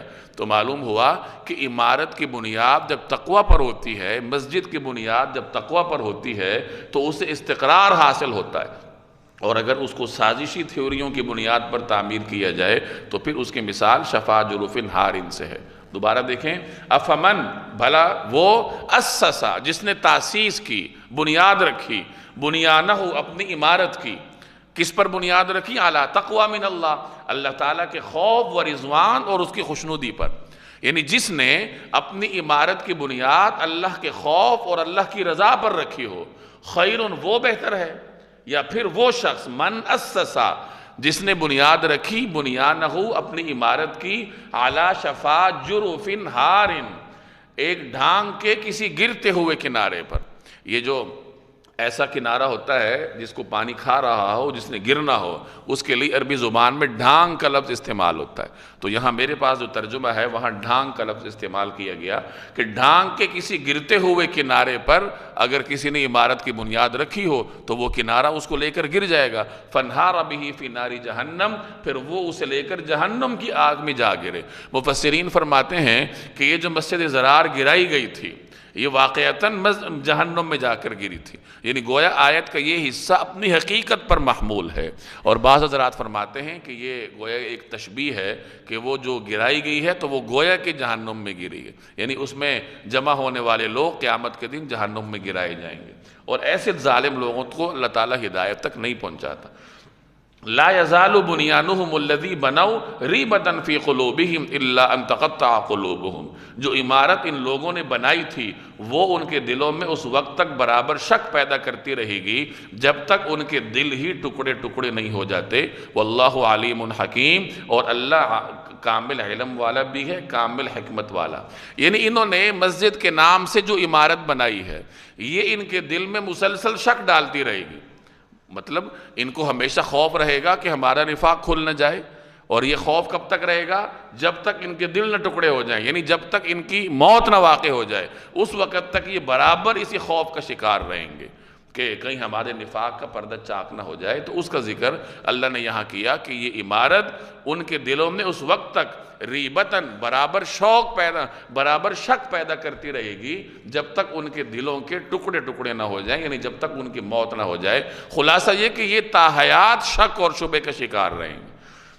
ان اللہ اشترى من المؤمنین انفسهم واموالهم بان لهم الجنہ یقاتلون فی سبیل اللہ فیقتلون ویقتلون وعدا علیہ حقا فی التوراة والانجیل والقرآن ومن اوفى بعہدہ من اللہ فاستبشروا ببیعکم الذی بایعتم به وذلک هو الفوز العظیم۔ ان اللہ اشترى من المؤمنین، واقعہ یہ ہے کہ اللہ نے مومنوں سے خرید لیا ہے، انفسہم ان کی جانیں، واموالہم اور ان کے مال، بِأَنَّ لَهُمُ الْجَنَّةِ اس بات کے بدلے میں کہ ان کے لیے جنت ہے، یقاتلون فی سبیل اللہ وہ اللہ کے راستے میں جنگ کرتے ہیں، فیقتلون جس کے نتیجے میں مارتے بھی ہیں، ویقتلون اور مرتے بھی ہیں، یعنی دوسروں کو دشمنوں کو قتل بھی کرتے ہیں اور خود شہید بھی ہو جاتے ہیں۔ وعدن علیہ حقا یہ ایک سچا وعدہ ہے، فی التوراۃ والانجیل والقرآن جس کی ذمہ داری اللہ نے تورات میں بھی لی، انجیل میں بھی لی اور قرآن میں بھی۔ ومن اوفی بعہدہ من اللہ اور کون ہے جو اللہ سے زیادہ اپنے عہد کو پورا کرنے والا ہو، فاستبشروا ببیعکم لہٰذا اپنے اس سودے پر خوشی مناؤ، الذی بایعتم بہ جو تم نے اللہ سے کر لیا ہے، وَذَلِكَ هُوَ الْفَوْزُ الْعَظِيمُ اور یہی بڑی زبردست کامیابی ہے۔ یہ چند آیات مخلص مسلمانوں کے لیے ہیں۔ مفسرین فرماتے ہیں کہ یہ ان مسلمانوں کے بارے میں ہے، ان انصاری مسلمانوں کے بارے میں ہیں جنہوں نے ہجرت سے کچھ پہلے جناب رسول اللہ صلی اللہ علیہ وسلم کے دست اقدس پر مینا میں عقبہ کے مقام پر بیعت کی تھی۔ سیرت کے سبق میں آپ پڑھ چکے ہیں کہ نبی کریم صلی اللہ علیہ وسلم کی بعثت کے 11ویں سال حج کے اجتماع میں مینا کے مقام پر آپ صلی اللہ علیہ وسلم کی ملاقات مدینہ طیبہ جو اس زمانے میں یثرب کہلاتا تھا وہاں سے آئے ہوئے کچھ حضرات کے ساتھ ہوئی۔ ان کے سامنے دین پیش فرمایا اور اللہ نے انہیں دین قبول کرنے کی ہدایت دی۔ وہ گئے تو اگلے سال جب وہ آئے تو کچھ اور لوگ بھی تھے، 12 نبوی کو یعنی بعثت کے 12ویں سال، اور بعثت کے 13ویں سال 70 کے قریب مجمع تھا جو کہ مدینہ طیبہ یعنی اس زمانے میں جو یثرب تھا وہاں سے جو آیا، اور جنہوں نے رسول اللہ صلی اللہ علیہ وسلم کے ہاتھ پر بیعت کی، وعدہ کیا کہ جو باتیں آپ پیش فرماتے ہیں ہمیں قبول ہے۔ روایات میں آتا ہے کہ حضرت عبداللہ بن رواحہ رضی اللہ تعالی عنہ جو کہ ان خوش نصیب انصاری مسلمانوں میں شریک تھے یہاں بیعت کرنے میں، انہوں نے رسول اللہ صلی اللہ علیہ وسلم کی خدمت میں عرض کیا کہ یا رسول اللہ یہ ایک قسم کا معاہدہ ہے، تو آپ اللہ کی طرف سے اور اپنی جانب سے جو پیش فرمانا چاہتے ہیں آپ پیش فرمائیے۔ تو نبی کریم صلی اللہ علیہ وسلم نے ان کے سامنے باتیں رکھیں کہ اللہ پہ ایمان لاؤ، مجھ پر ایمان لاؤ اور دین کے لیے ہر قسم کی قربانی کے لیے تیار رہو۔ تو عبداللہ بن رواحہ نے عرض کیا کہ اس کے بدلے میں ہمارے لیے کیا ہوگا؟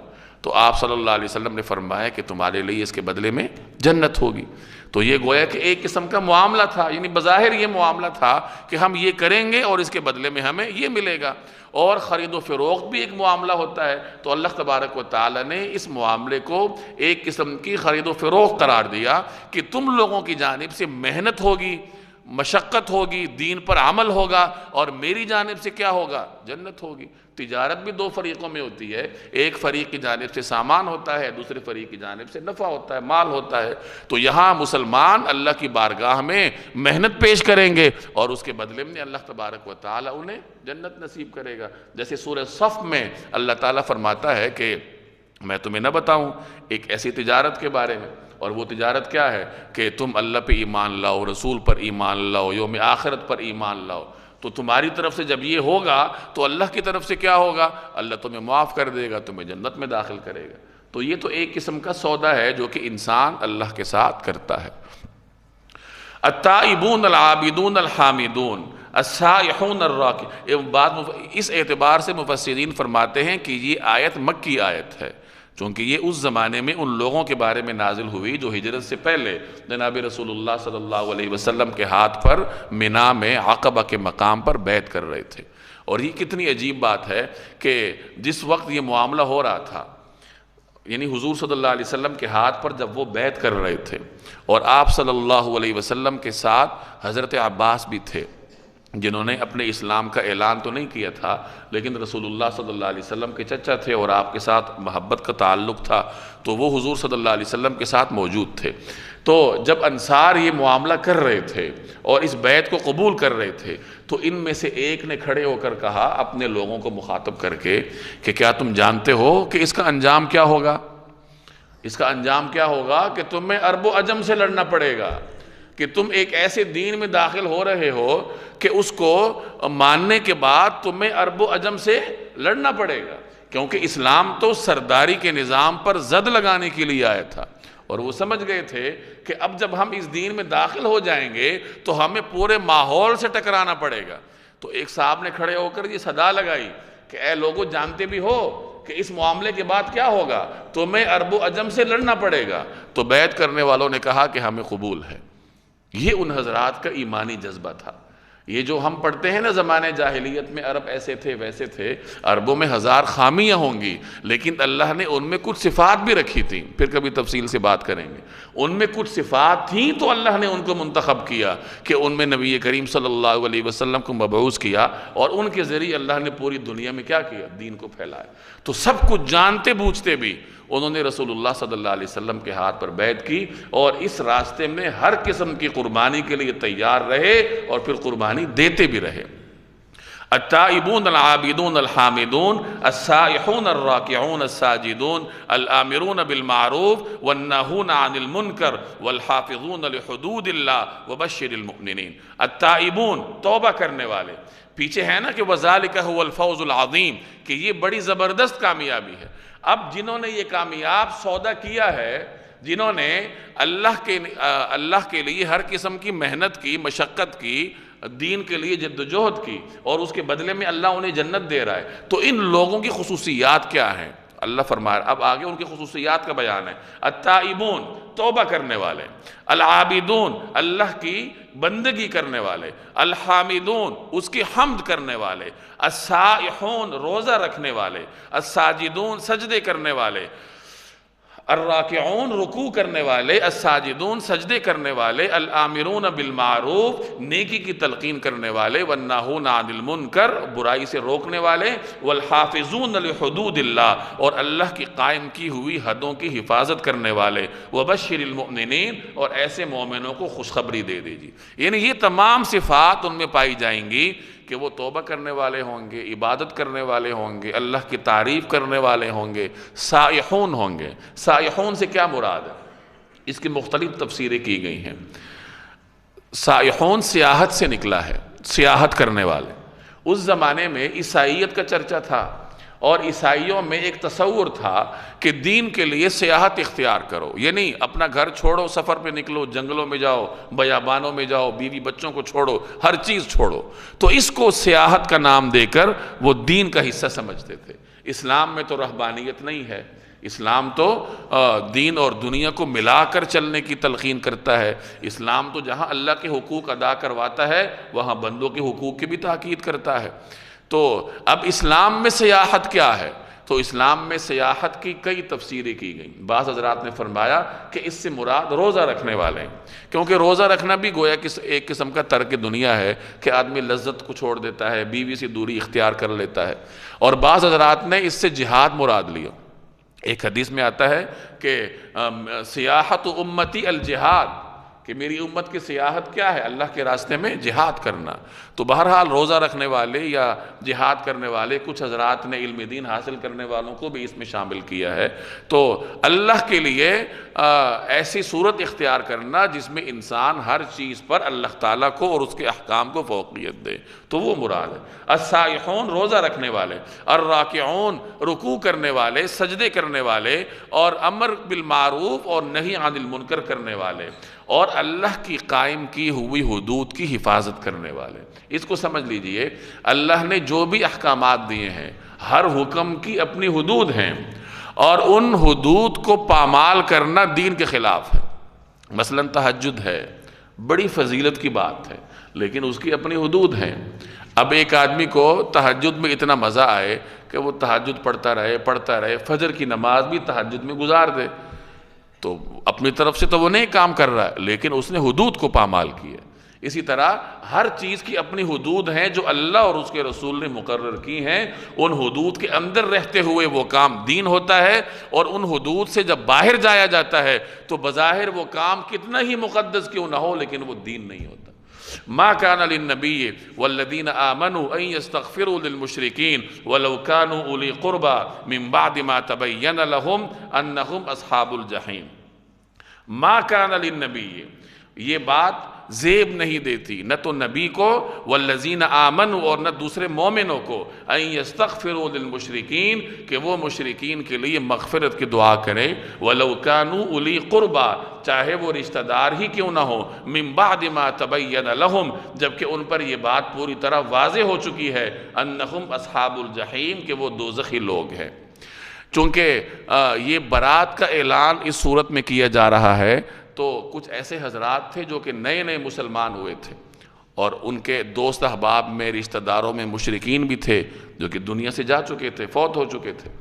تو مشرکین کے لیے دعائے مغفرت کرنے کی ممانعت اس آیت میں کی جا رہی ہے کہ جو آدمی حالت کفر میں دنیا سے چلا جائے، مسلمان اس کے لیے دعائے مغفرت بھی نہیں کر سکتا۔ پیچھے حدود کی بات کی نا کہ حدود کی حفاظت کریں، اب یہ حدود ہیں، رشتہ داروں کے ساتھ صلہ رحمی کرنی ہے، لیکن اس کی اپنی حدود ہیں۔ اگر رشتہ دار بغیر ایمان کے دنیا سے چلا جائے تو اس کے لیے استغفار کرنے کی اجازت مسلمانوں کو نہیں ہے۔ تو بہرحال مسلمان نے ہر میدان میں اللہ جل جلالہ کی جانب سے مقرر کردہ حدود کی حفاظت کرنی ہوتی۔ وما كان استغفار ابراہیم لأبیہ الا عن موعدة وعدها إياه فلما تبين له انه عدو لله تبرأ منه ان ابراہیم لأواہ حلیم۔ وما كان استغفار ابراہیم لأبیہ الا عن موعدة وعدها إياه، اور ابراہیم نے اپنے والد کے لیے جو مغفرت کی دعا مانگی تھی اس کی وجہ اس کے سوا کچھ نہیں تھی کہ انہوں نے اس سے ایک وعدہ کیا تھا۔ فلما تبین لہ، پھر جب ان پر یہ بات واضح ہو گئی، انہ عدو للہ، کہ وہ اللہ کا دشمن ہے، تبرأ منہ، تو وہ اس سے دستبردار ہو گئے۔ ان ابراہیم لأواہ حلیم، حقیقت یہ ہے کہ ابراہیم بڑی آہیں بھرنے والے، بڑے بردبار تھے۔ جب اللہ نے مشرک رشتہ داروں کے لیے استغفار کرنے سے منع فرمایا ہے تو ذہن میں یہ سوال آ سکتا ہے کہ پھر حضرت ابراہیم علیہ السلام نے اپنے والد کے لیے استغفار کیوں کیا؟ تو اس سوال کا جواب اس آیت میں موجود ہے۔ حضرت ابراہیم جب اپنے والد سے رخصت ہو رہے تھے تو اس موقع پر انہوں نے فرمایا کہ میں اللہ سے تمہارے لیے استغفار کرتا رہوں گا۔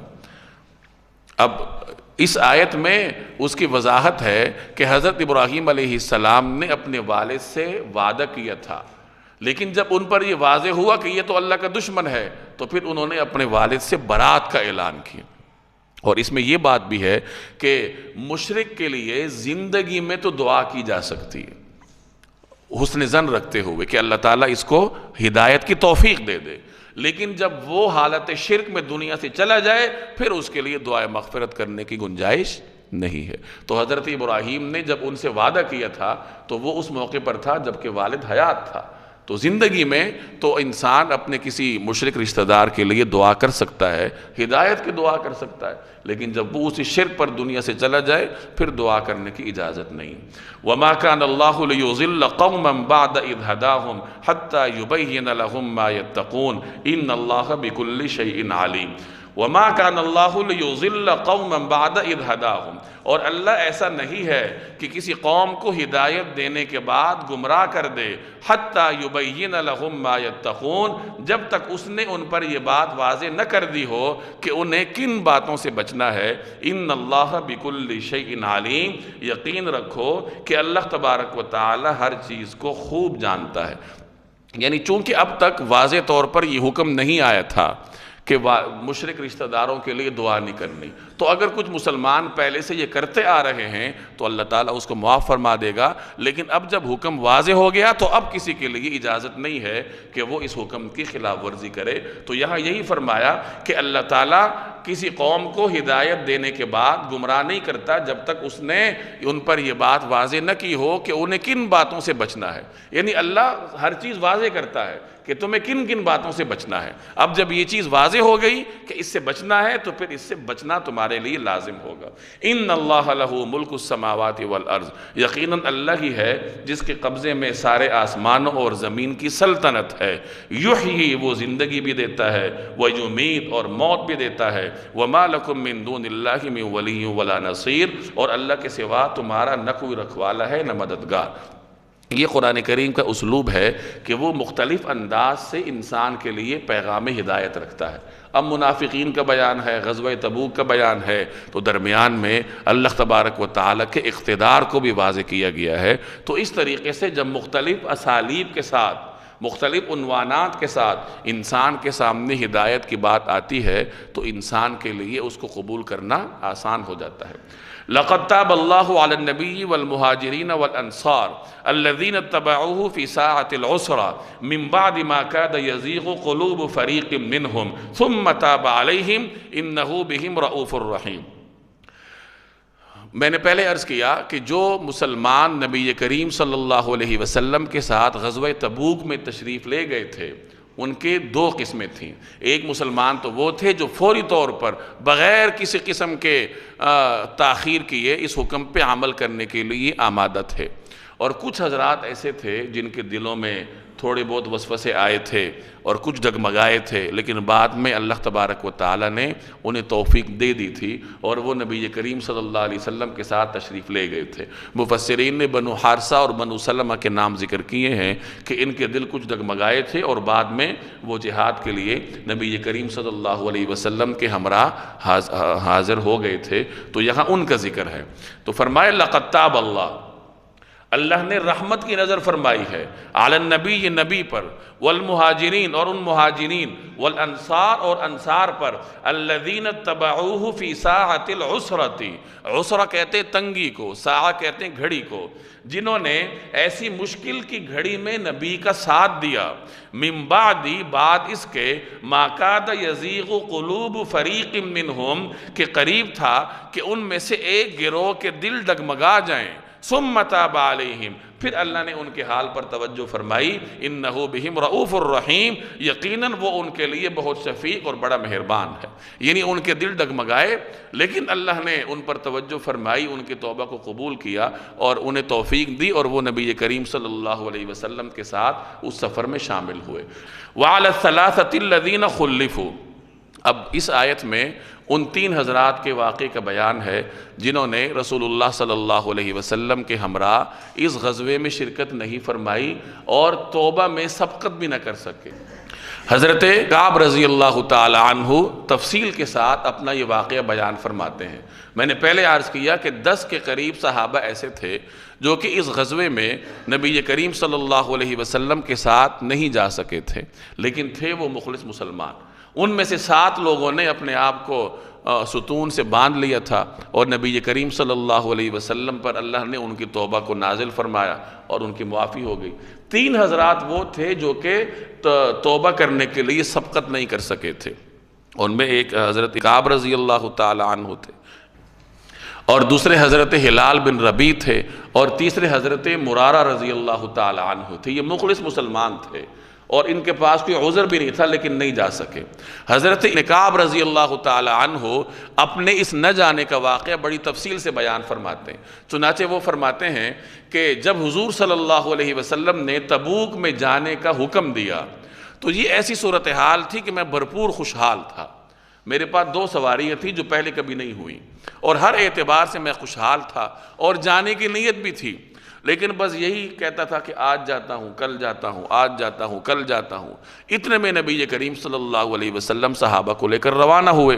میں پھر بھی یہی سوچتا تھا کہ آج جاؤں گا، کل جاؤں گا، آج اور کل کرتے کرتے نبی کریم صلی اللہ علیہ وسلم تبوک پہنچ گئے، اور پھر بعد میں مجھے اطلاع ملی کہ نبی کریم صلی اللہ علیہ وسلم واپس تشریف لا رہے۔ فرماتے ہیں کہ جب مسلمان تبوک چلے گئے تھے تو میں جب بازاروں میں نکلتا تھا تو مجھے یا تو عورتیں نظر آتی تھیں، یا پھر مجھے مدینہ میں منافقین نظر آتے تھے، یا مجھے معذور نظر آتے تھے۔ تو مجھے ندامت ہوتی تھی کہ میں کیوں نہیں گیا باوجود صحیح سالم ہونے کے۔ تو جب رسول اللہ صلی اللہ علیہ وسلم تشریف لے آئے، آپ صلی اللہ علیہ وسلم کا یہ طریقہ کار تھا کہ جب سفر سے تشریف لاتے تھے تو پہلے مسجد آتے تھے۔ یہ سنت ہے کہ سفر سے واپسی پر انسان پہلے مسجد آئے، وہاں نوافل ادا فرماتے تھے۔ اس کے بعد آپ صلی اللہ علیہ وسلم حضرت فاطمہ کے گھر تشریف لے جاتے تھے، اور اس کے بعد پھر دیگر ازواج مطہرات کی ملاقات کے لیے نبی کریم صلی اللہ علیہ وسلم تشریف لے جاتے تھے۔ اپنے اسی طرز عمل کے مطابق آپ جب تبوک سے تشریف لائے تو مسجد نبوی میں تشریف فرما ہوئے، وہاں آپ نے نوافل ادا فرمائے، اور اس کے بعد پھر بیٹھ گئے، مسلمان آپ کی خدمت میں حاضر ہونے لگے۔ تو منافقین حاضر ہو کر بہانہ بازی کرنے لگے، جن کا ذکر پیچھے آپ پڑھ کے آئے ہیں کہ وہ جا جا کر بہانے بنانے لگے۔ یہ حضرت نکاب رضی اللہ تعالی عنہ فرماتے ہیں کہ اب میرے دل میں وسوسے آ رہے تھے کہ مجھے کیا کرنا چاہیے۔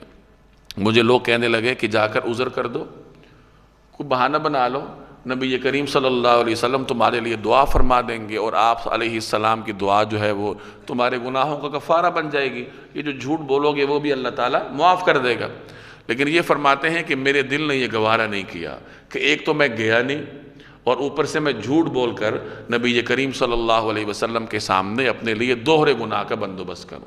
تو میں نے ہمت کی، حضور صلی اللہ علیہ وسلم کی خدمت میں حاضر ہوا، تو آپ صلی اللہ علیہ وسلم نے مجھے دیکھ کر تبسم فرمایا، اور وہ مسکراہٹ ایسی تھی جس میں ناراضگی کی جھلک تھی، اور مجھ سے فرمایا کہ تم کیوں نہیں گئے، کیا تمہارے پاس سواری نہیں تھی؟ میں نے صحیح عرض کیا کہ یا رسول اللہ میرے پاس سواری تو تھی اور میرا کوئی عذر نہیں ہے۔ تو آپ صلی اللہ علیہ وسلم نے فرمایا کہ اچھا جاؤ، اللہ تعالیٰ تو تمہارے لیے جو فیصلہ کرے گا اسی فیصلے کے مطابق پھر تمہارے ساتھ طرز عمل رکھا جائے گا۔ یہ فرماتے کہ میں واپس آیا تو کچھ لوگ میرے پیچھے آئے، انہوں نے مجھے کہا کہ تم نے کیا کر دیا، تم کوئی بہانہ بنا لیتے، کتنے لوگ آ رہے ہیں بہانے بنا رہے ہیں اور اپنے لیے دعا کروا کر جا رہے ہیں، تم بھی کر لو۔ تو فرماتے ہیں کہ میرے دل میں دوبارہ وسوسہ آنے لگا، اور قریب تھا کہ میں چلا جاتا اور حضور صلی اللہ علیہ وسلم کی خدمت میں عرض کرتا کہ یا رسول اللہ میرا عذر تو یہ ہے، پہلی والی بات درست نہیں ہے، میں جو عذر بیان کر رہا ہوں یہ میرا عذر ہے۔ کہ اتنے میں نے پوچھا کہ جو میرا حال ہے اس حال پر کوئی اور بھی ہے؟ تو کسی نے کہا کہ ہاں 2 حضرات اور ہیں، ایک ہلال ہیں اور ایک مرارہ ہیں، یہ دونوں مخلص صحابہ ہیں، ان کا بھی کوئی عذر نہیں ہے، انہوں نے کوئی عذر بیان نہیں کیا۔ تو یہ فرمانے لگے کہ ٹھیک ہے، جب وہ 2 مخلص صحابہ اس پر قائم ہیں تو میں بھی قائم ہوں، اور میں نبی کریم صلی اللہ علیہ وسلم کی روبرو جھوٹ نہیں بول سکتا۔ یہ فرماتے ہیں کہ میں واپس آ گیا۔ ادھر نبی کریم صلی اللہ علیہ وسلم نے صحابہ کو حکم فرمایا کہ ان کے ساتھ بات چیت نہیں کرنی، کوئی مسلمان ان کے ساتھ بات چیت نہیں کرے گا۔ اب حکم نبوی کی دیر تھی کہ سب مسلمانوں نے ہم سے رخ موڑ لیے۔ حضرت کعب بن مالک فرماتے ہیں کہ کوئی مسلمان میرے ساتھ بات چیت نہیں کرتا تھا، میں نمازوں میں جاتا تھا، بازاروں میں جاتا تھا، یہاں تک کہ حضور صلی اللہ علیہ وسلم کی مجلس میں بھی جاتا تھا، کوئی مجھ سے بات نہیں کرتا تھا۔ میں آپ علیہ السلام کی مجلس میں حاضر ہو کر سلام کرتا تھا، اور پھر بغور حضور علیہ السلام کے لب مبارک کو دیکھتا تھا کہ آپ کے لب مبارک میرے سلام کے جواب میں ہلتے ہیں یا نہیں۔ فرماتے ہیں کہ حضور صلی اللہ علیہ وسلم مجھ سے اعراض کیے رکھتے تھے، اور میں نبی کریم صلی اللہ علیہ وسلم کے قریب نماز پڑھنے کی نیت مان لیتا تھا، اور پھر کنکھیوں سے دیکھتا تھا کہ حضور صلی اللہ علیہ وسلم میری طرف متوجہ ہیں یا نہیں۔ تو جب میں نماز پڑھتا تھا تو حضور صلی اللہ علیہ وسلم میری طرف متوجہ ہوتے تھے، توجہ فرماتے تھے، کیونکہ محبت تھی، صحابی تھے۔ لیکن جب میں سلام پھیر لیتا تھا تو رسول اللہ صلی اللہ علیہ وسلم مجھ سے اعراض فرما لیتے تھے۔ بازاروں میں جاتا تھا، لوگوں سے ملتا تھا، کوئی جو ہے مجھ سے سلام کلام نہیں کرتا تھا۔ فرماتے ہیں کہ زندگی میرے اوپر تنگ ہو گئی تھی، اور ایک مرتبہ اپنے قریبی رشتہ دار اور انتہائی قریبی حبیب حضرت قتادہ کے پاس گیا، جو کہ ان کے سب سے قریبی دوست تھے، اور فرماتے ہیں کہ ان کے باغ میں دیوار پھلانگ کر میں گیا اور جا کر ان کے سامنے جا کر سلام کیا۔ انہوں نے میرے سلام کا جواب نہیں دیا۔ تو میں نے ان سے پوچھا کہ کیا تم جانتے نہیں ہو کہ میں اللہ اور اس کے رسول سے محبت کرتا ہوں؟ تو وہ خاموش رہے، کوئی جواب نہیں دیا۔ پھر پوچھتا ہوں کہ کیا آپ جانتے نہیں ہیں کہ میں اللہ اور اس کے رسول سے محبت کرتا ہوں؟ تو وہ خاموش رہے۔ تیسری مرتبہ جب میں نے پوچھا تو انہوں نے مختصر جواب دیا کہ اللہ اور اس کا رسول ہی جانتے ہیں۔ اس سے آپ اندازہ لگائیں کہ صحابہ میں حکم نبوی کی تعمیل کی کتنے جذبات تھے، کہ ذاتی مخاصمت نہیں ہے اور قریبی تعلق ہے، اور ظاہر ہے کہ قریبی تعلق میں پھر مفادات بھی ہوتے ہیں، کاروبار بھی ہوتا ہے، ساری چیزیں ہوتی ہیں، لیکن حکم آ گیا کہ نہیں بولنا تو پھر نہیں بولنا۔ سامنے آ گئے، باغ میں آ گئے، لیکن وہ ان کو جواب نہیں دے رہے، بار بار وہ پوچھ رہے ہیں، وہ جواب نہیں دے رہے۔ یہ صحابہ کرام کو اللہ تبارک و تعالیٰ نے صلاحیت دی تھی کہ جب حضور کا حکم آ گیا تو عقل کچھ بھی کہے، عقل پرست ہو تو وہ کہہ سکتا ہے کہ نہ بولنے کا کیا مطلب ہے، یہ کون سی سزا آ گئی، جس طرح ہمارے ہاں کے لوگ ہوتے ہیں۔ لیکن وہ صحابی تھے، ان کے لیے حضور علیہ السلام کی زبان سے نکلنے والے الفاظ یہ حرف آخر کا درجہ رکھتے تھے۔ تو حضرت کعب بن مالک فرماتے ہیں کہ انہوں نے مجھے کوئی جواب نہیں دیا، اور اس طریقے سے وہ وہاں سے ٹوٹا ہوا دل لے کر واپس ہوئے۔ فرماتے ہیں کہ ایک مرتبہ میں بازار میں جا رہا تھا تو ایک باہر سے کوئی تاجر آیا ہوا تھا، وہ لوگوں سے پوچھ رہا تھا کعب بن مالک کون ہے، کعب بن مالک کون ہے؟ تو لوگوں نے میری طرف اشارہ کیا کہ یہ ہے۔ تو اس نے مجھے ایک خط دیا کہ یہ آپ کے لیے خط ہے، جو ریشمی رومال پہ لکھا ہوا تھا، اور وہ خط کوئی معمولی نہیں تھا، وہ شاہ غسان کا تھا، ایک بادشاہ کا تھا، اور اس میں لکھا ہوا تھا کہ ہم نے سنا ہے کہ آپ کے پیغمبر نے آپ سے رخ موڑا ہوا ہے، تو آپ کی یہ قدر و قیمت نہیں ہے، آپ ہمارے پاس آ جائیں، ہم آپ کی مدد کریں گے۔ تو وہ فرماتے ہیں کہ جب میں نے یہ خط دیکھا تو میں نے اعوذ باللہ پڑھی کہ یا اللہ اب یہ صورتحال ہو گئی ہے کہ کفار کو مجھ سے امید ہونے لگ گئی ہے۔ تو چند قدم میں آگے چلا اور آگے ایک تندور تھا، تو میں نے وہ خط اس میں ڈال دی۔ یہ بھی ان کا ایک جذبہ اطاعت ہے۔ ایک بادشاہ دعوت دے رہا ہے، کوئی ہمارے زمانے کا کوئی ہو تو وہ بھاگتا ہوا چلا جائے، تو انہوں نے وہیں کوئی سوچے سمجھے بغیر لے جا کر آگ میں ڈال دیا، اور اپنی اس حالت پر پشیمان بھی ہوئے کہ میری اب یہ حالت ہو گئی ہے کہ غیر جو ہیں وہ مجھ سے نبی کریم صلی اللہ علیہ وسلم سے بغاوت کا تصور کرنے لگے۔ فرماتے ہیں کہ اسی حالت پر 40 دن گزر گئے۔ 40 دن کے بعد نبی کریم صلی اللہ علیہ وسلم کا ایک قاصد آتا ہے، اور وہ آ کر حکم سناتا ہے کہ تمہاری بیوی بھی تم سے الگ ہو جائے۔ تو ان تینوں حضرات کی جو بیویاں تھیں وہ بھی نبی کریم صلی اللہ علیہ وسلم کے حکم سے ان سے الگ ہو گئیں۔ ان میں سے ایک صحابی تھے حضرت ہلال رضی اللہ تعالی عنہ، یہ بزرگ تھے، ضعیف تھے، تو ان کی اہلیہ نبی کریم صلی اللہ علیہ وسلم کی خدمت میں حاضر ہوئی اور درخواست کی کہ یا رسول اللہ، ہلال تو بزرگ ہیں، ضعیف العمر ہیں، بیمار ہیں، اور ان کی بینائی بھی کمزور ہے، میرے سوا کوئی خدمتگار نہیں ہے، یعنی اگر میں نہیں رہوں گی تو اس کے لیے زندگی گزارنا مشکل ہو جائے گا ان کے لیے، تو آپ مجھے اجازت عنایت فرما دیں کہ میں ان کی خدمت کر لیا کروں۔ تو نبی کریم صلی اللہ علیہ وسلم نے فرمایا کہ ٹھیک ہے، ان کی خدمت کر لیا کرو، لیکن قربت اختیار نہ کرنا۔ تو حضرت کعب فرماتے ہیں کہ میرے پاس بھی کچھ لوگ آئے کہ نبی کریم صلی اللہ علیہ وسلم سے اجازت طلب کر لو کہ تمہاری بیوی تمہارے پاس رہے۔ تو میں نے کہا نہیں، میں اجازت طلب نہیں کروں گا، اور جو رسول اللہ صلی اللہ علیہ وسلم کا حکم ہے وہی پورا ہوگا۔ تو 10 دن اسی حالت پہ گزر گئے کہ بیوی بھی اب پاس نہیں ہے، اور بالکل تنہا دنیا میں، کہ بظاہر تو دنیا بھری ہوئی ہے، مسجد میں جا رہے ہیں ہر طرف صحابہ ہیں، بازار میں جا رہے ہیں ہر طرف صحابہ ہیں، کوئی بات نہیں کرتا، رخ موڑ لیتے ہیں۔ تو فرماتے ہیں کہ 50 دن اس حالت میں گزر گئے کہ زندگی ہم پہ تنگ تھی، دنیا ہم پر تنگ تھی۔ تو ایک دن میں چھت پر بیٹھا ہوا تھا فجر کی نماز کے بعد اپنے گھر کی چھت پہ، اور شدید غم کی حالت میں۔ یہ فرماتے ہیں کہ مجھے سب سے زیادہ غم یہ تھا کہ اگر میری توبہ قبول ہونے سے پہلے میری موت واقع ہو گئی تو حضور علیہ السلام تو میری جنازہ ہی نہیں پڑھیں گے، مسلمان میری جنازہ نہیں پڑھیں گے۔ اور ایک خوف یہ تھا کہ اگر میری توبہ کا اعلان فرمانے سے پہلے نبی کریم صلی اللہ علیہ وسلم دنیا سے پردہ فرما گئے اور میری توبہ قبول ہونے کا اعلان نہیں فرمایا، تو میں تو ساری زندگی اسی طرح تنہا گزاروں گا، کوئی آدمی مجھے زندگی پر منہ نہیں لگائے گا۔ تو اس طریقے سے حیران، پریشان اور اضطراب کی حالت میں زندگی گزار رہے تھے۔ فرماتے ہیں 50 دن گزرے اسی حالت میں، اور پھر میں فجر کی نماز پڑھ کے اپنے گھر کی چھت پر بیٹھا تھا۔ اچانک جبل صلہ سے ایک آواز آئی کہ کعب خوشخبری ہے تمہارے لیے۔ تو کہتے ہیں کہ میں خوش ہو گیا کہ اللہ تبارک و تعالی نے میری توبہ قبول فرمائی ہوگی، اور یہ میرے لیے خوشخبری ہے۔ ہوا یہ تھا کہ 1/3 رات گزرنے کے بعد نبی کریم صلی اللہ علیہ وسلم پر وحی نازل ہوئی، اور یہ آیات نازل ہوئی جن میں ان 3 مخلص صحابہ کرام کی توبہ قبول کرنے کا اعلان تھا۔ اس وقت آپ صلی اللہ علیہ وسلم حضرت ام سلمہ کے مکان میں تھے۔ تو حضرت ام سلمہ نے اجازت لی کہ اگر آپ اجازت دیں تو اس توبہ کا اعلان کر دیا جائے۔ اگر سے بائیکاٹ تھا، لیکن ہر مسلمان کے دل میں درد تھا کہ ان کی توبہ قبول ہو۔ تو حضرت ام سلمہ نے عرض کیا کہ اگر اعلان ہو تو اس توبہ کا اعلان، اگر اجازت ہو تو توبہ کا اعلان کر دیا جائے۔ تو حضور علیہ السلام نے فرمایا کہ نہیں، ابھی مناسب نہیں ہے، ابھی تو 2/3 رات باقی ہے، اگر ابھی کریں گے تو سارے لوگ آ کر جمع ہو جائیں گے، آرام میں خلل پڑے گا لوگوں کے۔ تو فجر کی نماز میں جب آپ صلی اللہ علیہ وسلم تشریف لائے تو اس وقت جناب رسول اللہ صلی اللہ علیہ وسلم نے نماز کے بعد صحابہ کرام کے سامنے یہ اعلان فرمایا کہ اللہ تبارک و تعالیٰ نے ان 3 صحابہ کرام کی توبہ قبول فرمائی ہے۔ اب صحابہ کی خوشی کا کیا عالم تھا، آپ اندازہ لگائیں کہ جب صحابہ نے یہ اعلان حضور علیہ السلام کی زبان مبارک سے سنا تو سب بھاگ پڑے وہ کہ کسی طریقے سے کعب بن مالک کو اور ان صحابہ کرام کو جا کر خوشخبری دیں۔ روایات میں آتا ہے کہ سب سے پہلے 2 صحابہ دوڑے، اور وہ 2 صحابہ کون تھے؟ ایک حضرت ابو بکر اور ایک حضرت عمر۔ اور حضرت ابو بکر پیچھے رہ گئے تو وہ جلدی سے پہاڑ پہ چڑھ گئے، جبل صلہ قریب تھا تو وہ وہاں پہ چڑھ گئے اور انہوں نے وہاں سے آواز لگائی۔ کچھ صحابہ گھوڑوں پر چلے گئے کہ جلدی سے ہم پہنچیں، لیکن حضرت کعب فرماتے ہیں کہ گھڑ سوار کے آنے سے پہلے وہ جبل صلہ کی جو آواز تھی وہ مجھ تک پہنچ چکی تھی، یعنی وہ میرے لیے اولین خوشخبری تھی، اور وہ سیدنا ابو بکر صدیق رضی اللہ تعالی عنہ کی تھی۔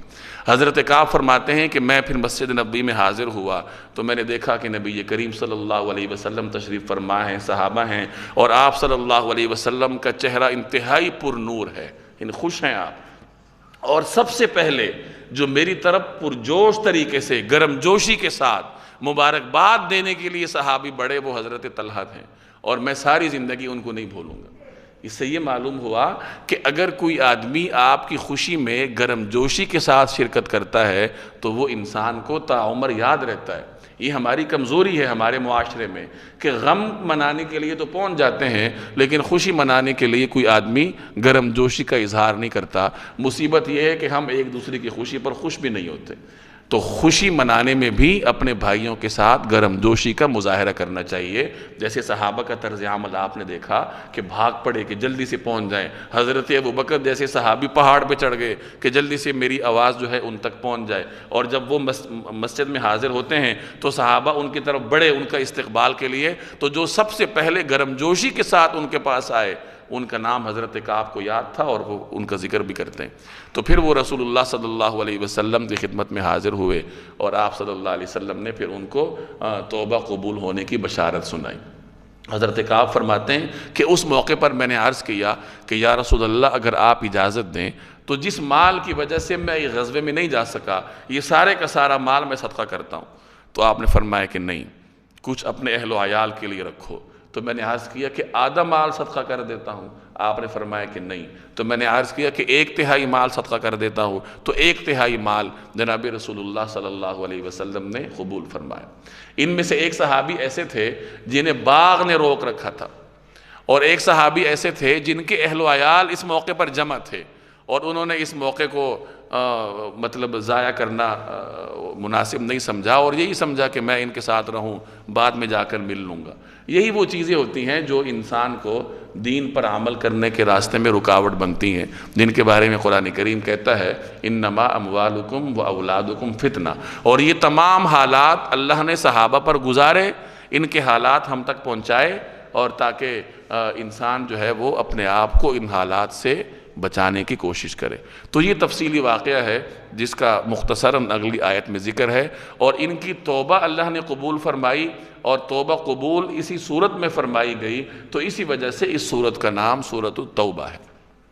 وَعَلَى الثَّلَاثَةِ الَّذِينَ خُلِّفُوا، اور ان تینوں پر بھی جن کا فیصلہ ملتوی کر دیا گیا تھا، یعنی ان پر بھی اللہ نے رحمت کی نظر فرمائی ہے۔ مراد حضرت کعب بن مالک، حضرت مرارہ اور حضرت ہلال ہیں۔